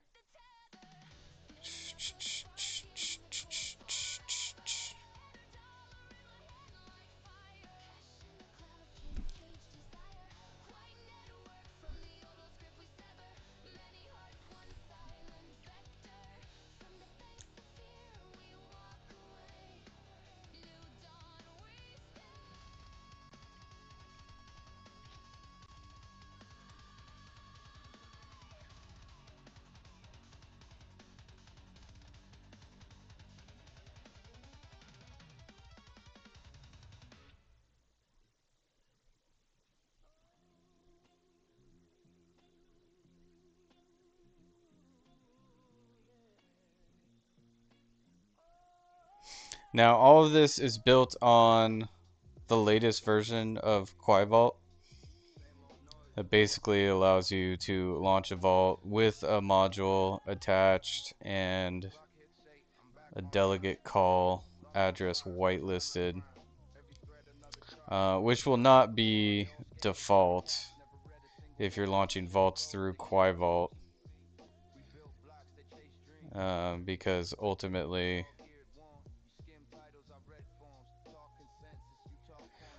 that's not a very secure vault. This is just for DAOs that want to use vaults. Yeah, we're getting conflicting tests running in the background here. Let's kill this. Alright. I think we're running a test in the background. Let's kill it, if so.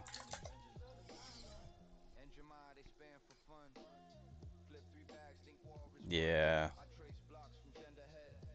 Yeah, there's some tests running in the background.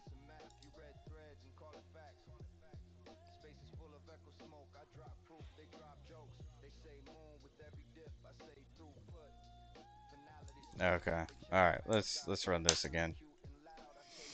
Alright, while that is running in the background, guys, I need to upgrade Quai Vault.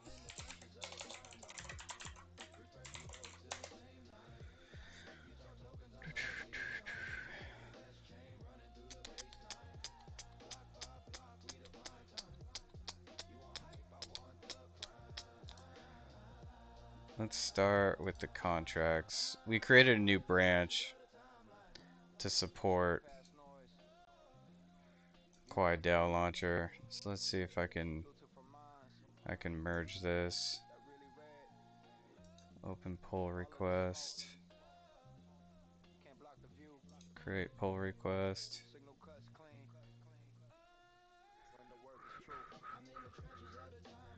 Alright, so let's merge that. Confirm merge. Alright. We can delete this branch now. Now we need to look at the indexer.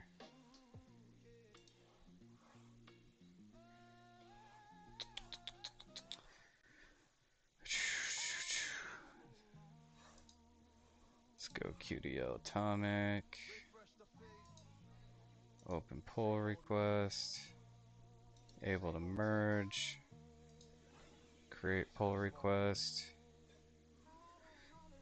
Okay, this is gonna be tricky. First, we gotta fire up. I think it's Railway and in physical.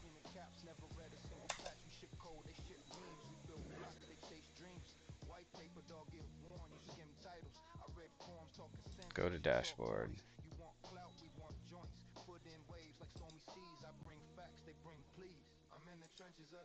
Alright, so we gotta shut down the deployer. Remove. Remove.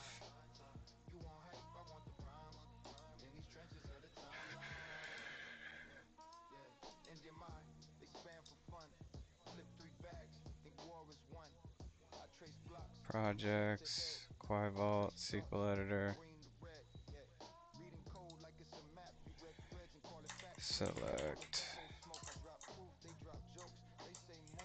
Drop. Quai Vault schema. Testnet. Select. Draw. Create. Quai Vault schema. Testnet.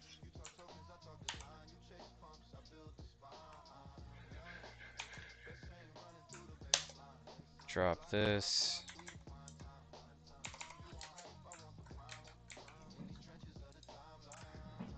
Create this.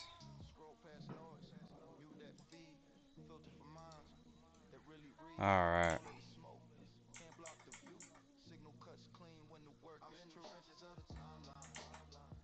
Where are we here? Let's open a new window.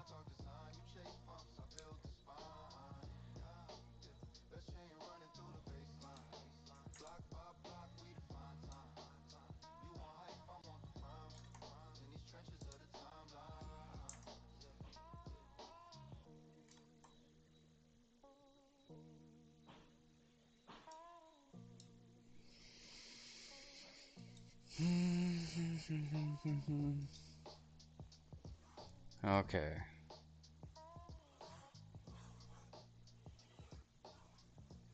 This is gonna be multi-send call only address. Copy, paste. Social recovery module address. Quai Vault factory address.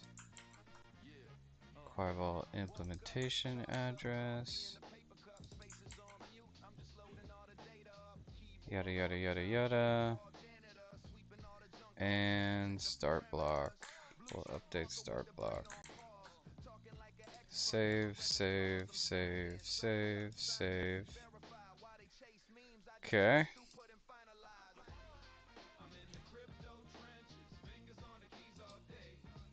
Let's merge it.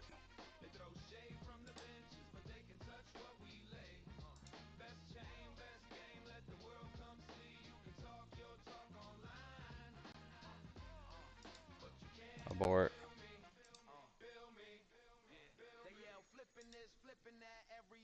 Abort.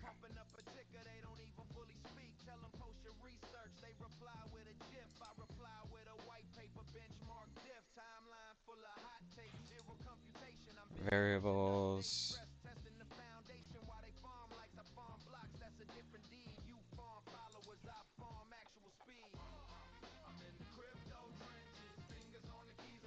Abort.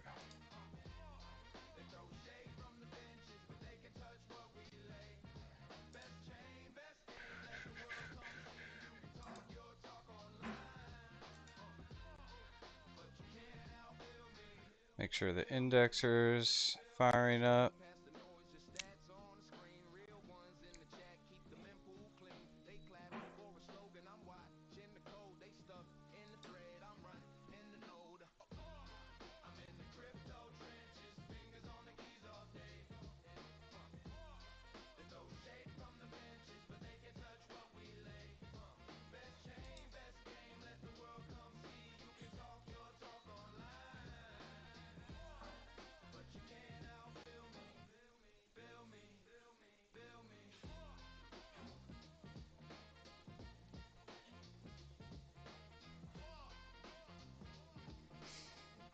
Alright. Indexer's up and running. Now let's go to Vercel. That was pretty easy. Delete branch.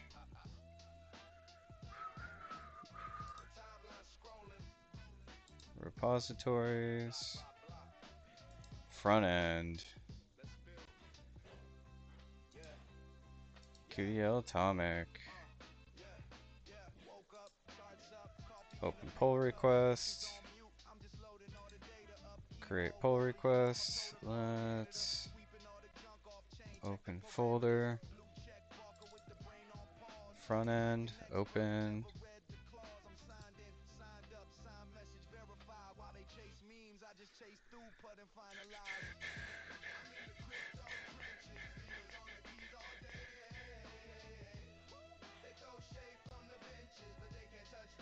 Let's go to settings, environment variables.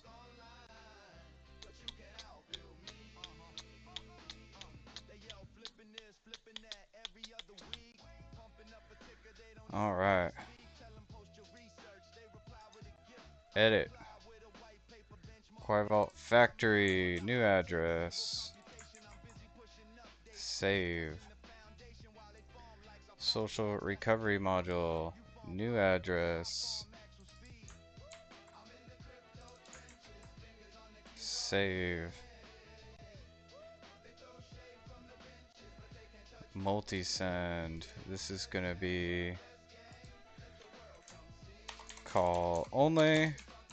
Guys, we have like really locked down Quai Vault at this point. Probably the most secure multi-sig out there. Just gonna say that.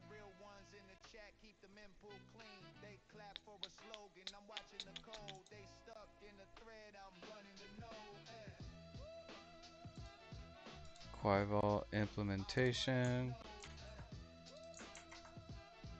Save. 2, 3, 4. 1, 2, 3, 4. The rest should be golden. Yeah, I think so. Dismiss. Okay, let's do it, guys. Merge pull requests. Confirm merge. There we go. Let's go back to deployments.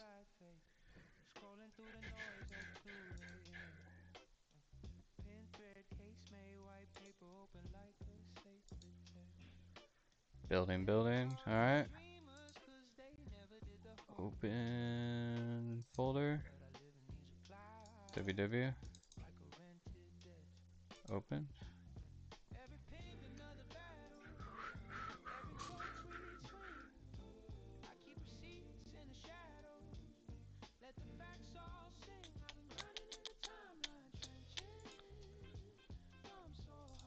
Delete branch.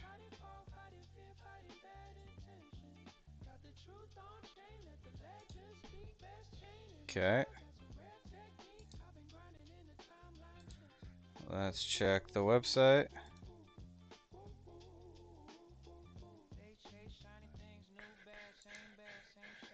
There is no QDL Atomic branch. Alright. So let's work backwards here. Contracts. We got a rebase. Git pull.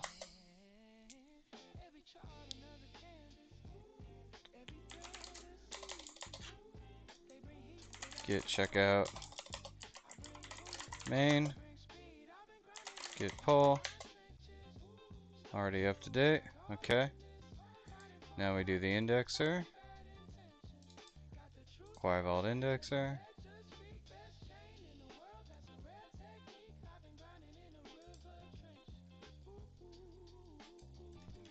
Git pull.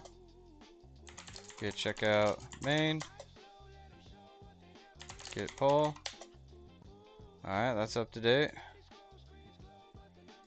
Open folder, front end.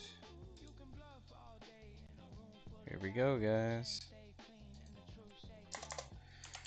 Git pull.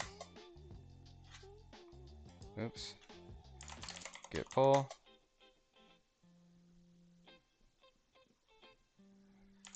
Git checkout main. Git pull. Alright. Now, let's go to the website.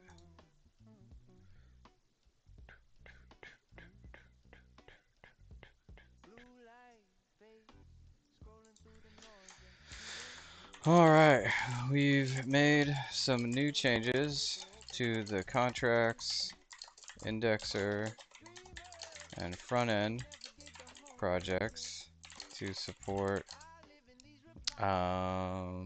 enabling modules at DAO launch and moved from delegate call disabled bool to a delegate call whitelist. We need to review the changes in the contracts and front end repos and update the docs on this site accordingly. Review and make a plan. Alright, rock on. That's humming along. How we doing on the test, guys? Look at this. Green, green, green, green, green. From phase 1 to phase 11. We got phase 12 right now. We got batched events and a governance proposal we're working through. And then Alice needs to rage quit. And that'll be good to go, which is good. Let's demo some of the changes we've made to Quai Vault. They're not super material for most users, but fucking Frack magazine. Love this. 40th anniversary. Wow. Wow. Yeah, so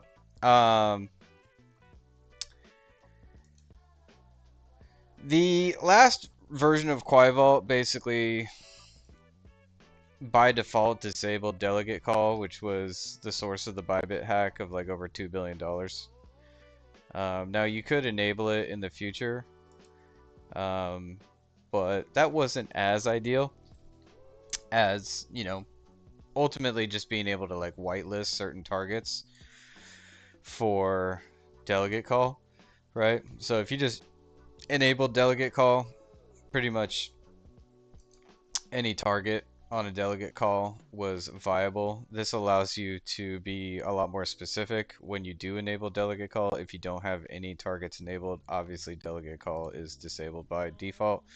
And then we also enabled the ability to launch a vault with a module automatically attached. That allows DAO ships to basically launch vaults without having vault owners go in and like approve the DAO as a module on the vault. And then, you know, for batching transactions, we created a net new multi-send contract that doesn't allow sub calls or sub transactions to use delegate calls. So it's just overall like way more secure, just much better posture for everybody involved. However, it is so advanced that it's not actually enabled in this UI here. It's only going to be something that integrators use. So we don't have it here on the front end, you know, to like it automatically enable module or set up, you know, your delegate call whitelist. That's something that 99.9% of users will never ever use, and we don't even want to confuse people or give them the option to accidentally create insecure vaults. So that's not on this UI here, but it is something that you can configure later. So let's go ahead and launch a new vault here.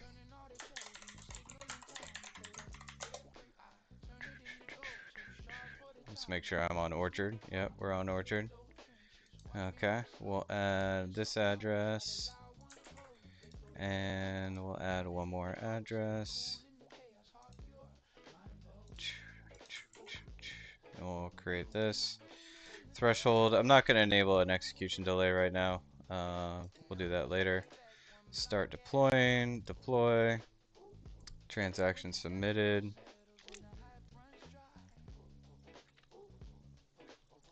Vault created successfully.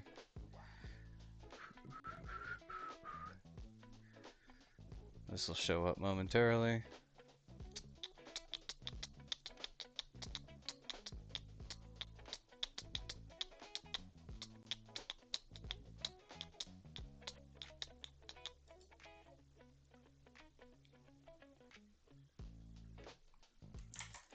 Nice. All right. So it is here under advanced settings though. So if you're looking at my screen, you can set a time lock. You can enable a delegate call whitelist, right? So you can add a target, set your target here. Again, 99.9% of people will never use that. So that's that. Just for kicks here, let's copy this address and let's drop some Quai into it.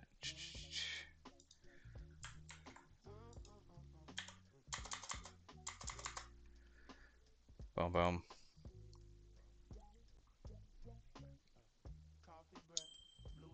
Quai sent. Boom, boom.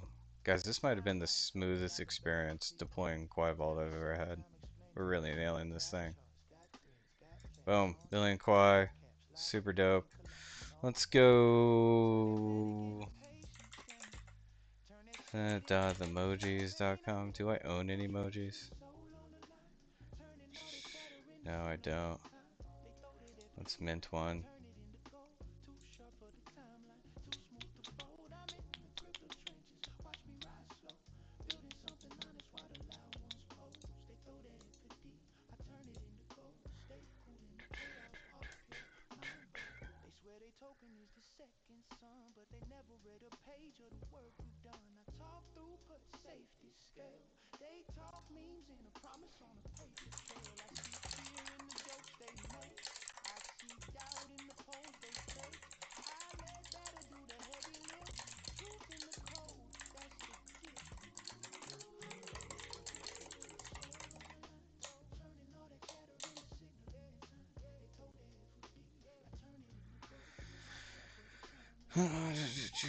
But we should highlight the delegate call whitelist as a massive security feature.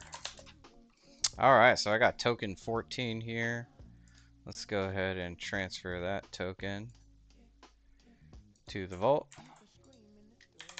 14, transfer NFT, sign.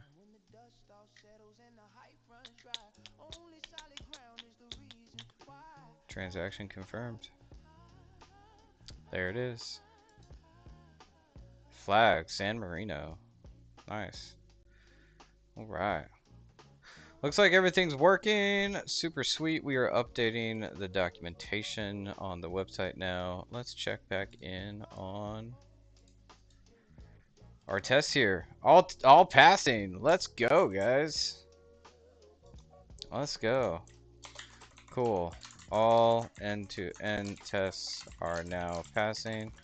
Let's do another deep dive into the entire project to ensure security, scalability, stability, efficiency, and succinctness.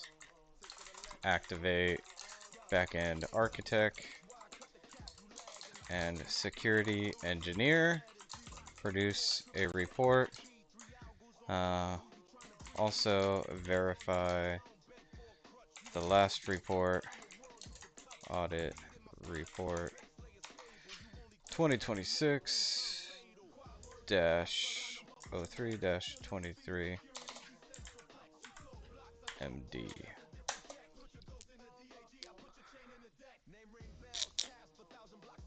Nice. Nice.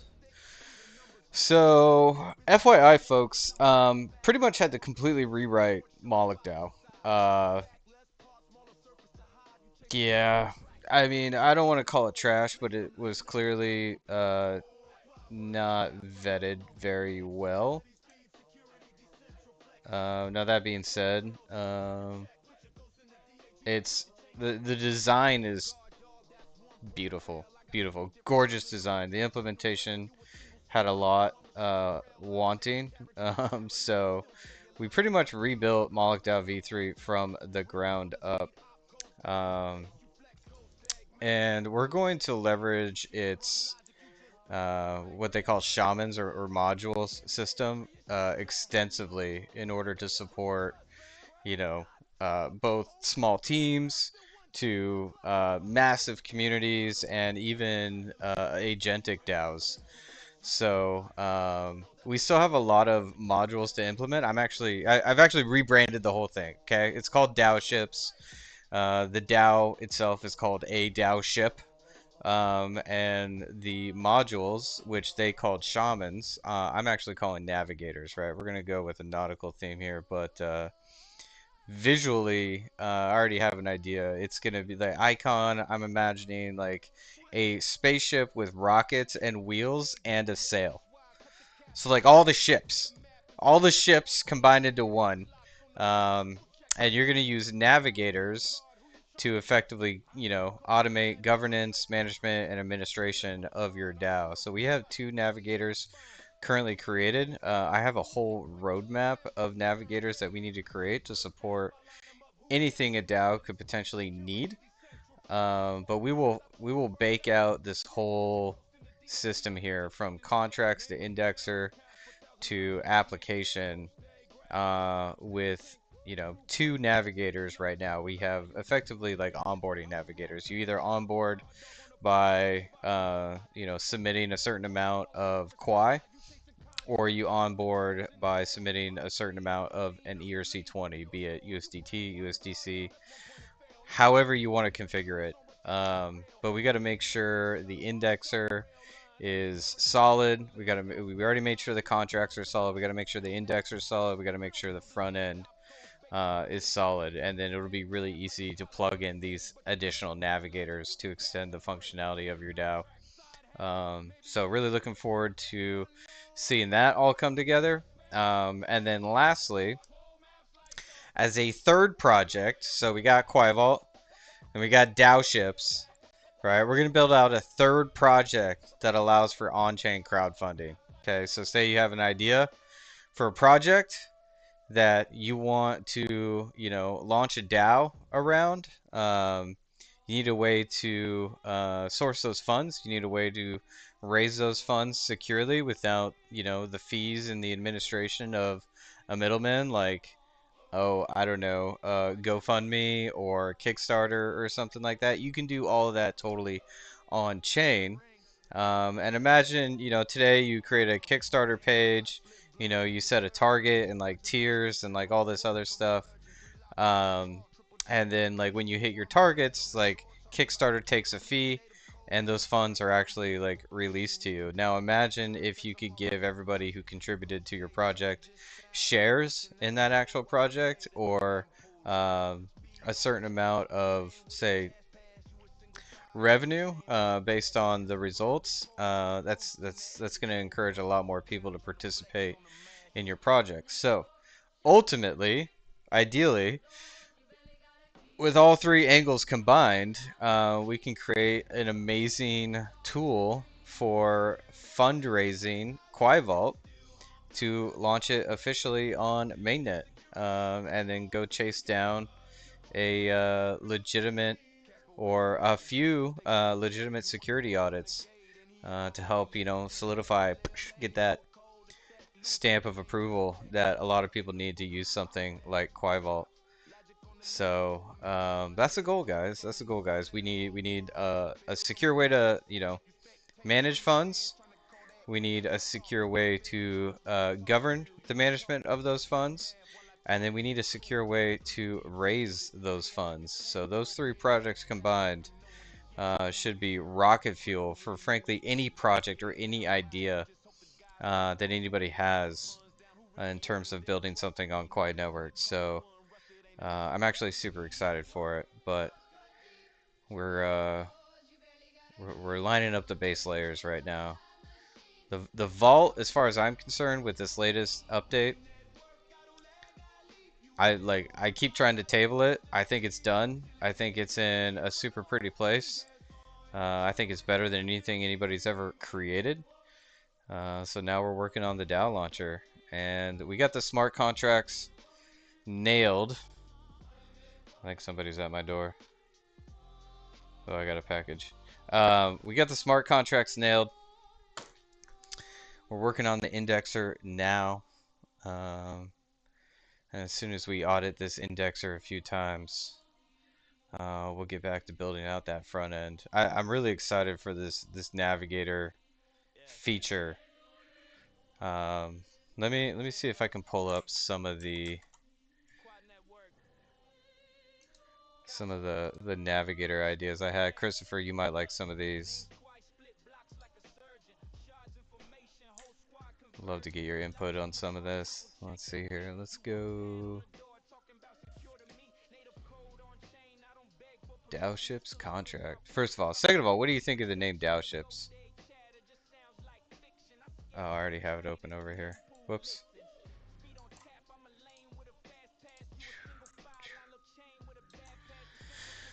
Okie dokie here.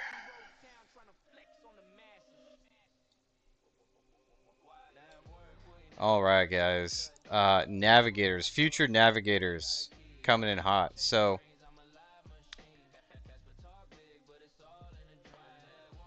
DAO ports. Do DAO ships land at DAO ports? I don't know, man. That's a good idea. DAO port? Is DAO port where you raise funds to launch your DAO ship? Not a bad idea. Not a bad idea. All right, so FYI, we already have an onboarder navigator, okay? Instant onboarding via native token Quai Tribute. Members send Quai, receive shares, loot automatically. Key features, it's got dual pricing, right? So you can either do a multiplier or a fixed price. You can do allow lists, right? Merkle tree allow lists, so you can, only let certain people onboard if you want. There's mint caps, per address cap, expiry pause, refund handling, stuck native token recovery, yada, yada, yada. The other one we have is the ERC20 Tribute Navigator. Okay, so instant onboarding via ERC20 token tribute, accepts any configured ERC20 transfers to Vault, mint shares, loot. So per token pricing, again, we could use WrapChi, we could use USDT. You name your ERC20, you can accept it to onboard people into your DAO.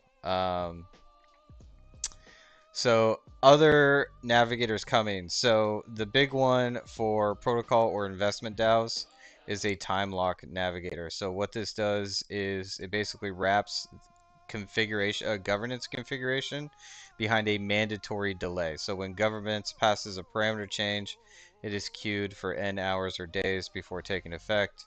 Members who disagree with the governance change can rage quit during the delay. Totally massive feature add for larger protocols and investment DAOs. Not every member monitors every proposal. A 48-hour time lock gives the community, delegates, and watchdogs times to raise alarms about dangerous parameter changes even after they pass. Every major DeFi protocol with significant TVL uses time locks. Compound, Aave, Uniswap, you name it, they got it. Time locks, huge, guys. Time locks are just huge. So non-negotiable for $1 million plus treasury. So that is coming. Other navigators, budget navigator. Okay, governance pre-approves a spending budget. 50,000 Quai for Q2 contributor payments. A designated budget manager can then disperse funds within that budget without individual proposals per payment. At 1,000 members with 10% quorum, you need 100 votes per proposal. 20 payment proposals a month is 2,000 vote actions for payroll alone. Budget Navigator reduces this to 1 quarterly budget approval, 95% reduction in governance overhead. So this budget system is going to be 2 levels. So there are budget schedules. Okay. Governance approve overall spending plans containing allocation periods, recurring cycles for payroll, and discretionary spending. The navigator needs dual authority, not only manager permissions on the DAO ship, but it also needs to be enabled on the vault. Funds never leave the vault until disbursement.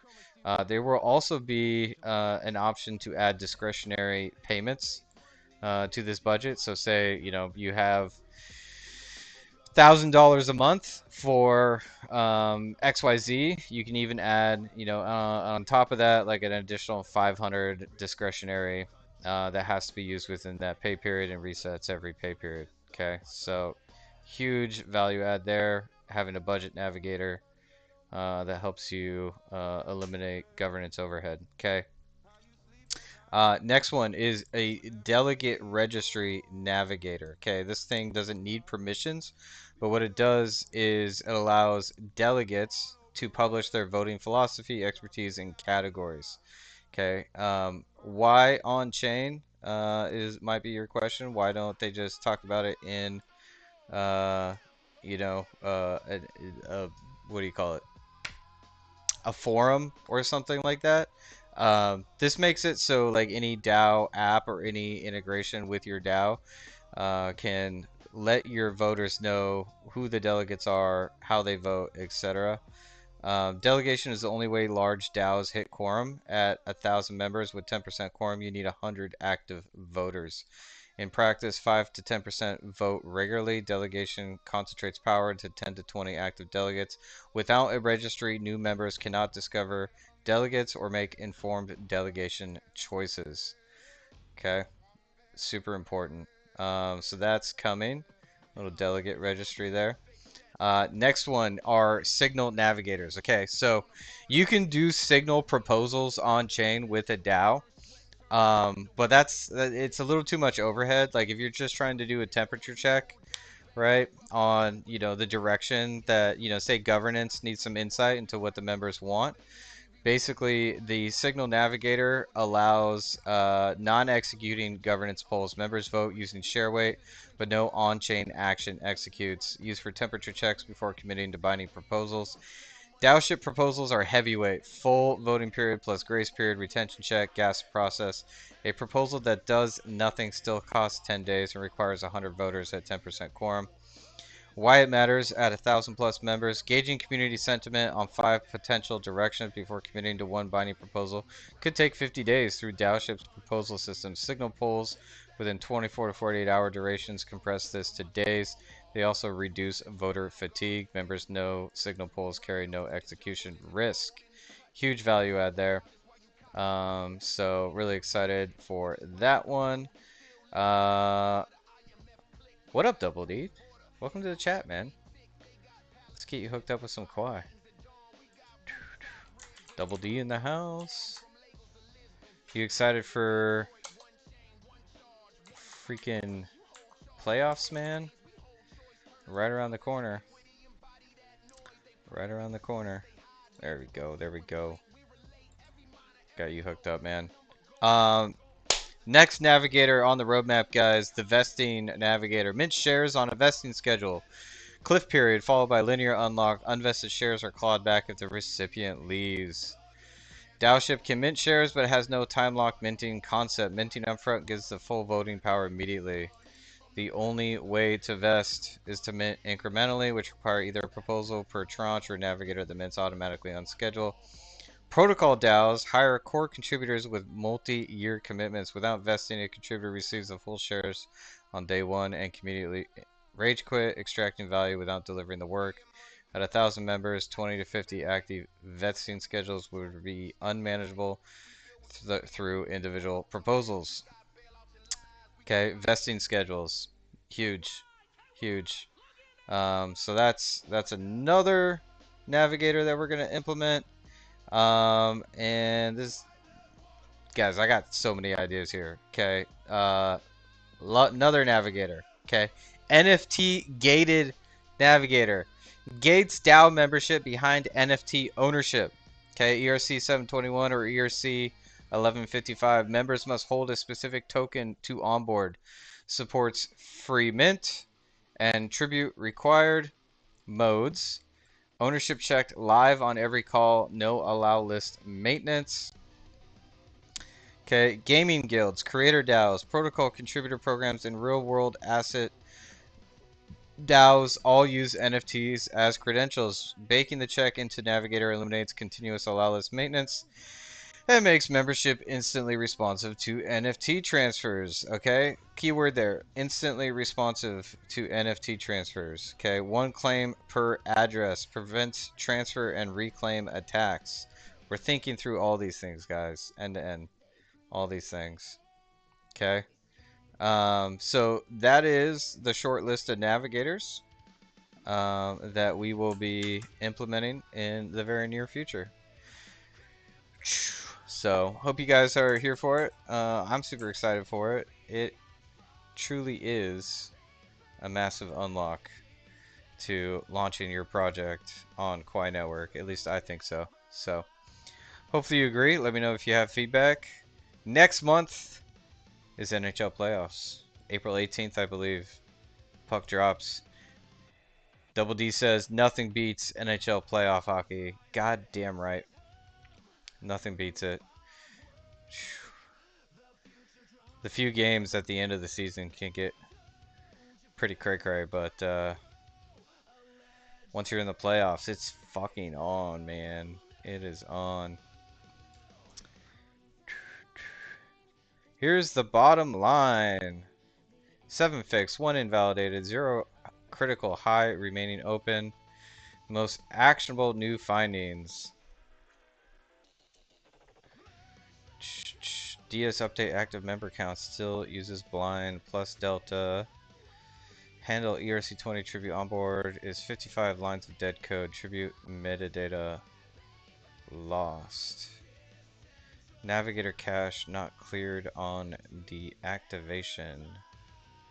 Permission equals 0. Signal upsert drops content JSON.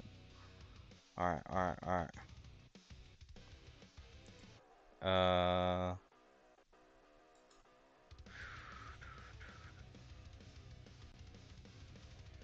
Tribute metadata lost.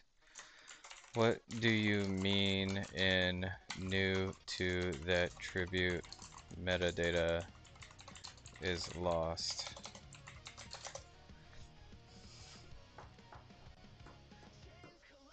When process and onboard emits the same event as onboard navigator, since topic 0 is identical, both get routed to handle onboard. The handler stores the event. The dead function, which is never called, would have stored to distinguish ERC20 tribute onboards from native Quai onboard. So the onboard is indexed. The contributor shares minted, yada yada yada.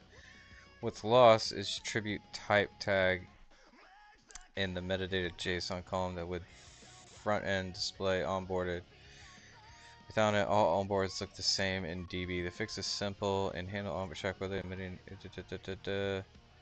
checking the registered API and set the metadata accordingly, but since it's never populated, we need to solve that first, or just check. Since Quai decodes positionally on both, we present it. Honestly, the simplest, just remove dead function document until navigators self-identify. The onboard data itself is complete. Is there a way around this by seeing the address?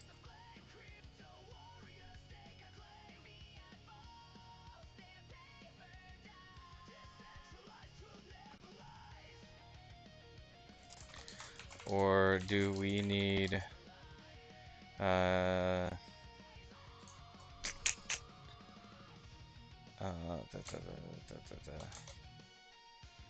ideally, we can see who onboarded via what navigator. What's the best solution? Should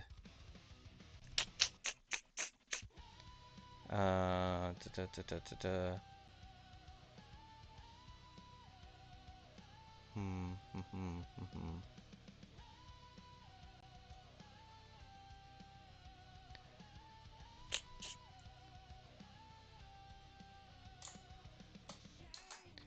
Should we adjust the navigator contract to emit better events, or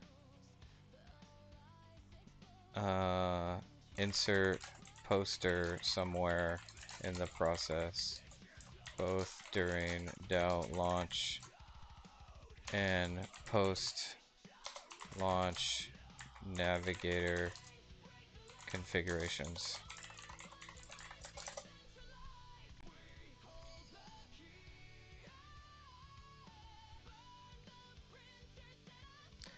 The address is already there. Stores which navigator contract process the onboard. The front end can already see bump or via the missing piece is mapping. Infer from registry at index. When navigator set fires, the indexer shows navigator address. If option 1, it could call navigator tribute token. If it reverts, it's an onboarder navigator. Poster metadata. The deployer already knows what type of navigator to deploy. Right after deploying and registering a navigator, they post via poster.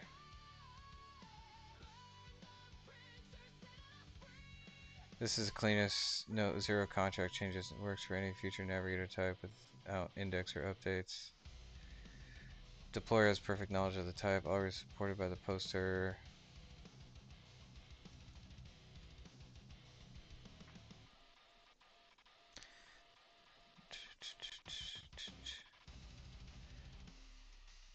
The end-to-end test in front of DAO launch flow would just add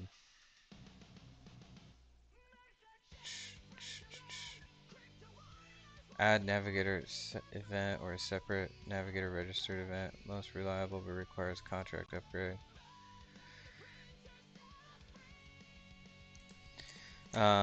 Explain. So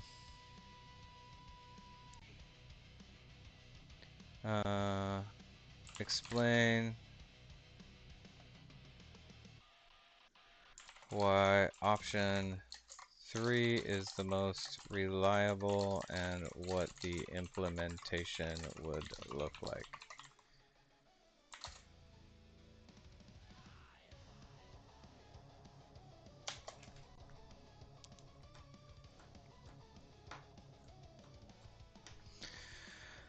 Alright, back to the DAO smart contracts. We might need more events. Looks like we need to help the indexer out more with some additional events. Following, validate if this is recommended.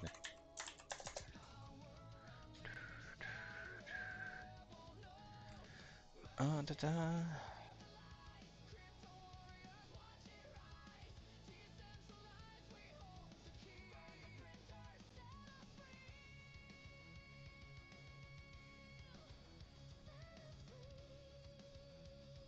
String navigator type.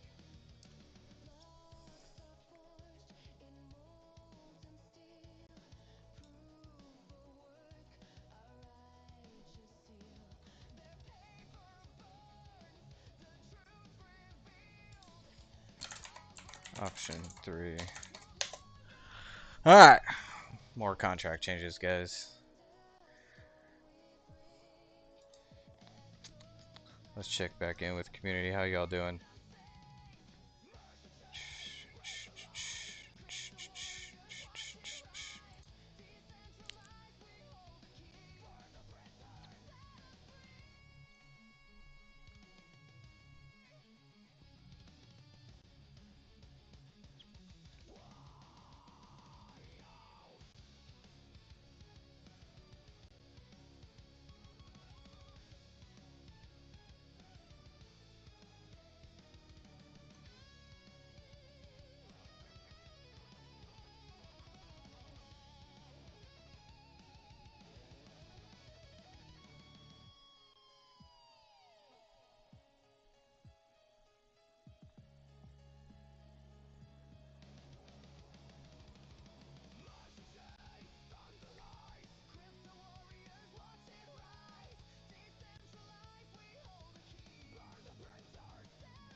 We're taking a different approach.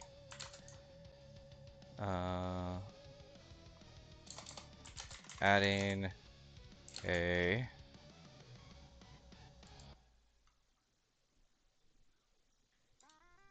string public constant to the navigator contract called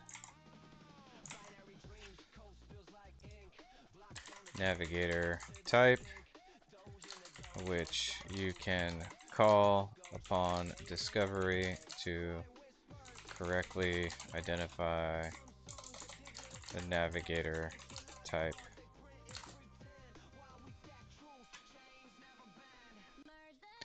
Okay, sure, let's go with that. Less gas, less gas. How the Avs looking? Man, we've been losing some games recently. I think we won like the last 3 right now. I found out recently that Landeskog is out. Supposedly he'll be back before the end of this road trip. Well, let's check in. Let's check in, shall we? Colorado. I think they're still at the top of the league. So even though they were on a little losing streak, they're so far ahead. People can't catch up. Next game was tomorrow against the Penguins. They beat us 7-2 last time. Freaking 4 games ago. That was a nasty loss. But yeah. So lost to the Jets, lost to the Penguins, lost to the Stars, smashed the Blackhawks, beat the Capitals, and now we're playing the Penguins again. Crazy.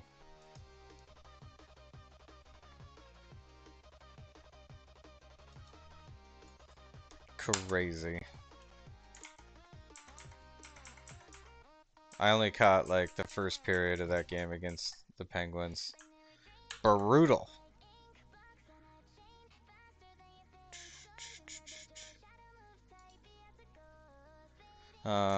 Go ahead and implement. I'll deploy in the background.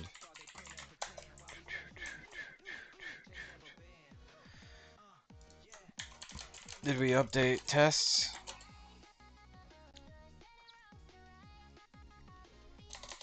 And both navigators? And document this for navigator developers.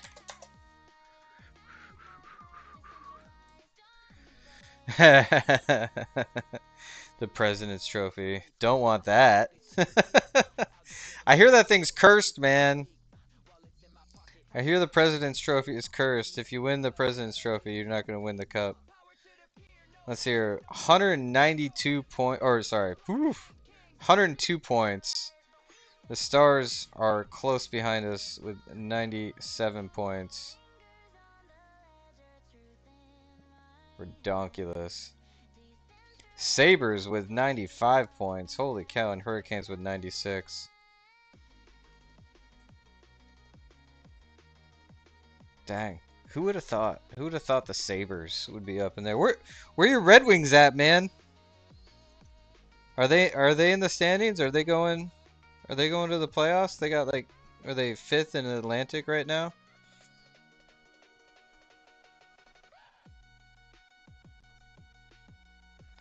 What are they at? They're 84 points, so they're competing with the Blue Jackets and the Islanders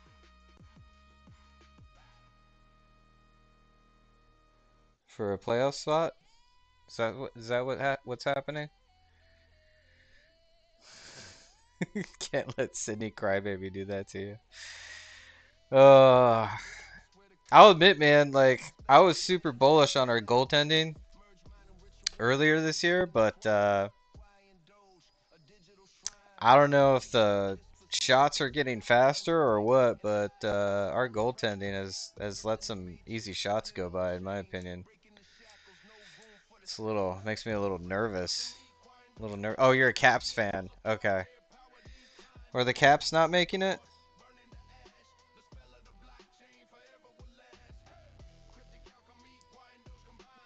What? Oh, dang, yeah, no, probably not. No, probably not. For some reason, I thought you were a Red Wings fan.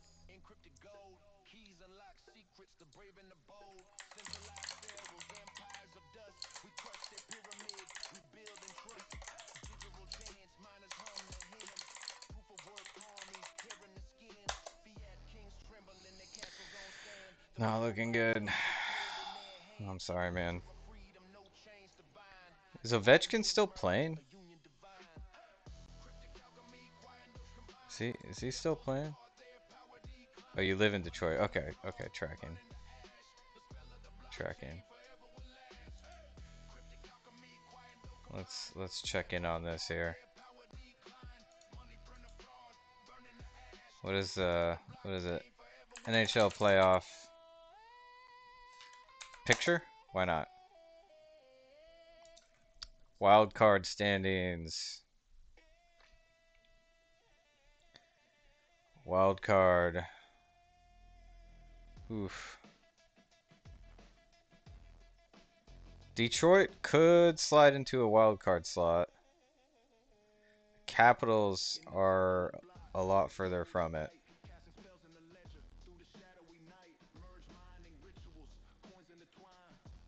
Freaking Mammoth. Freaking Mammoth. How many teams do you think we'll get next year? Double D. Oh man, Ovi hit 1,000 goals. That's crazy. That's intense. That's intense.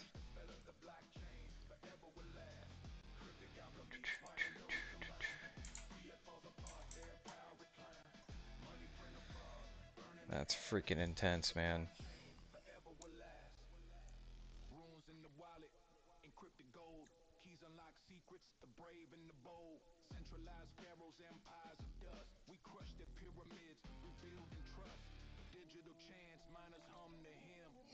What happened to new 3?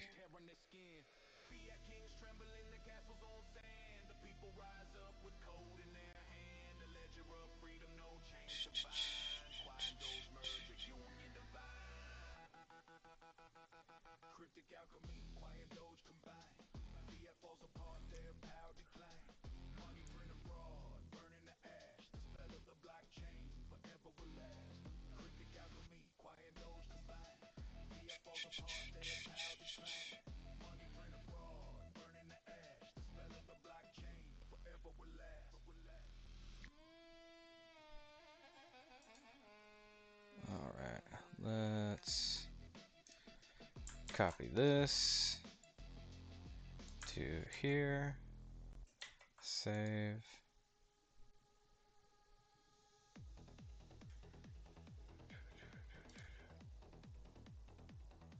Copy this to here. Save. Alright, what block was this mined on? Orchard.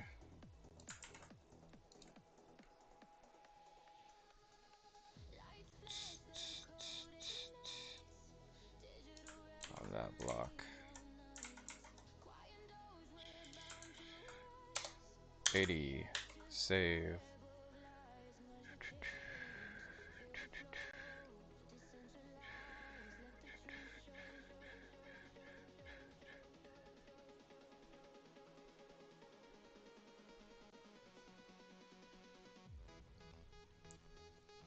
Alright, let's relaunch this thing.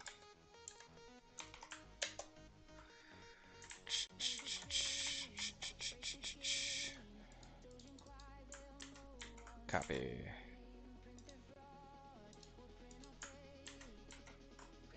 Run. Run this query.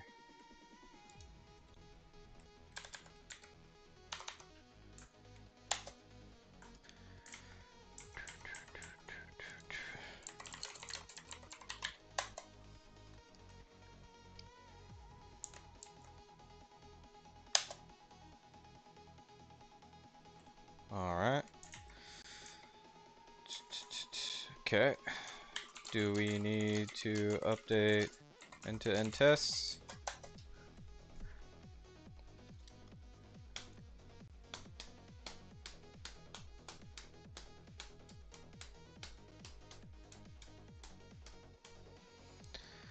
No end-to-end test updates required. Let's see if this works. We are humming in the background here. Let's go, let's go. Satellite radio.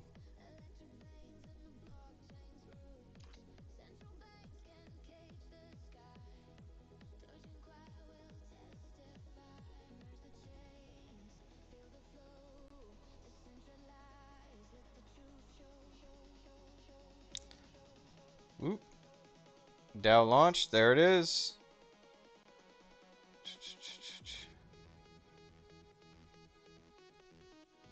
Uh,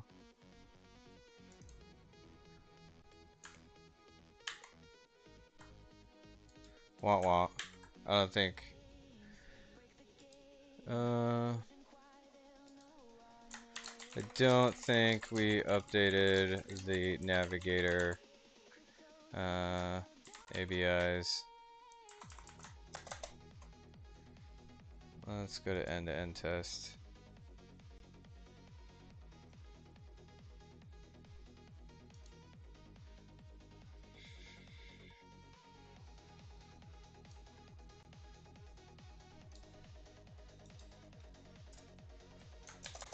Got this running the end-to-end test.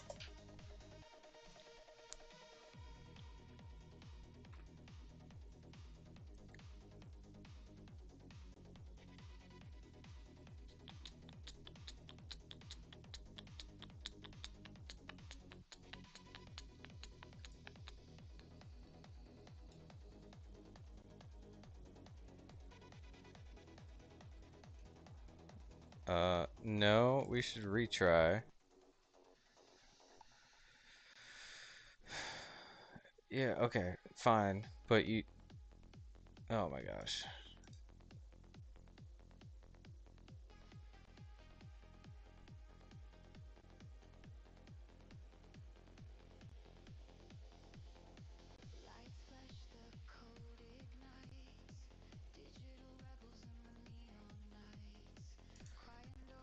Yeah, but are we deploying the new navigators with the new smart contract code during the end-to-end test?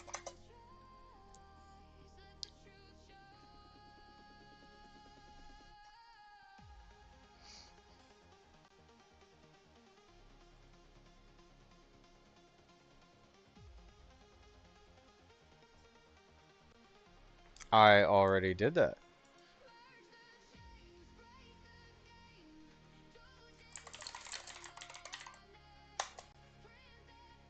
We already did that. I already did that.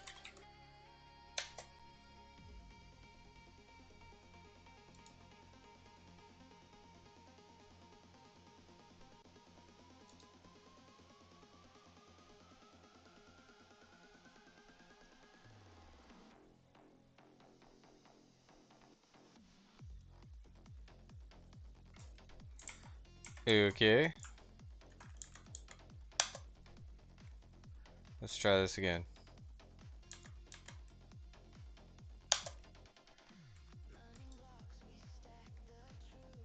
Yeah, it found the navigator that time. Alright, let's try this again. Find the navigator.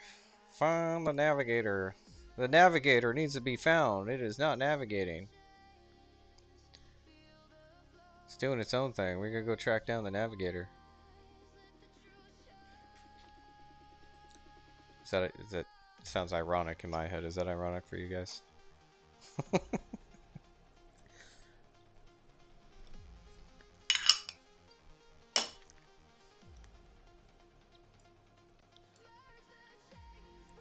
Deploying. Launching Dow. Here it comes, y'all. Dow launched. Got the navigator. Nice. Check. Green light, go! Alright, party people. This test is gonna run well over our time today. Happy Monday, guys. Happy Monday, y'all. Hope you're having a good one. Here's to playoff hockey right around the corner. Hope you guys enjoyed as much as myself, Double Dan, and King Dan. Quai. Dan, the man with the mining plan. Hope you guys are up for it. But to review, folks, last week was huge. Huge week last week. Not only did we surpass 3 million in total Quai mined, rolled out Entropic is now open source, right? Like, go get your freaking agent game on, guys. Go get your agent game on. I'll have the DAO launcher up and ready here pretty soon. We can all combine our agents together to coordinate at a scale more effectively than any human could possibly, completely on chain. Hopefully with some chi here pretty soon. Big updates on the horizon though. But to review last week, over 3 million in Quai in over 3 million revenue earned by the Quai network thanks to Project Soap. Entropic went open source and the Singularity fork went live on Thursday the 19th. So over half of the Genesis supply of Quai was burned, and over 80% of future unlocks were effectively deleted from the protocol. Okay, so less than 20% of future unlocks remain. That puts Quai in a place to be deflationary by February 2029. There's not another network out there with such amazing tokenomics and more utility than you can shake a stick at with sustainable revenue thanks to mining. Some more updates on the horizon. Looks like script is starting to pick back up again. Love to see that. Everything else is leveled out currently, but guys, we're painting numbers over here. So make sure you stick around for more massive updates to Blip on the way. Guys, if you were curious what the greatest mobile experience of crypto was going to be, you definitely want to get your hands on the latest release of Blip. That is right around the corner, so stay tuned for that. Again, way more utility than you can shake a stick at. And if you're new around here, like always, guys, make sure you're signed up for Kipper.money. Retweet these streams. We're giving away some Tangem hardware wallets real soon. Probably the best hardware wallets on the market. So don't miss out on that. These things are gorgeous. Absolutely gorgeous. I love busting these out in public and being like, this is how easy it is, guys. It doesn't have to be complicated. It can be easy. And many appreciations to our partners over at Tangem for hooking this up and integrating Quai Network. But yeah, guys, easiest way get your hands on Quai is to go sign up over at Kipper.money. Christopher, Ebo, and myself are on fire right now, sending out all sorts of tips. Shout out Ebo, man, he's killing it. Absolutely killing it. Oh, we got him beat on the 24 hours though. He picks it up on the weekends. But guys, check out these stats. Massive amount of tips going out. Look at me. I'm dominating this thing. Dominating this thing. Christopher, you got to get your game back on, man. But yeah, easy way to earn Quai. Go sign up for Kipper.money if you need even more Quai. Guys, we're traded on Mixi, Gate.io, and LBank. You can swap those useless tokens for more useful ones at SwapSpace, Let's Exchange, and Change Hero, which is baked into your Tangem hardware wallet. So that's huge. Storing some Bitcoin, might want to move that over. Not financial advice, do your own research. But on top of that, guys, Quai is also bridged over to Base now, thanks to our partners over at Symbiosis. So plenty of useful tokens to swap for over there. Make sure you double check those contract addresses and use these links to leverage the official bridge for Quai and USDT to and from Base. If you're wondering where to swap outside of centralized exchanges, try out any of these dexes, which I tested live on this stream. Had a blast. Plenty of ways to get your hands on Quai. So much more is in the works, guys. Look for updates to Entropic, updates to Blip, updates to Pelagus. expect to see some more hash rate come online soon for Quai Network. Teams working on a liquidity pool for USDT on Quai, so keep your eyes peeled for that.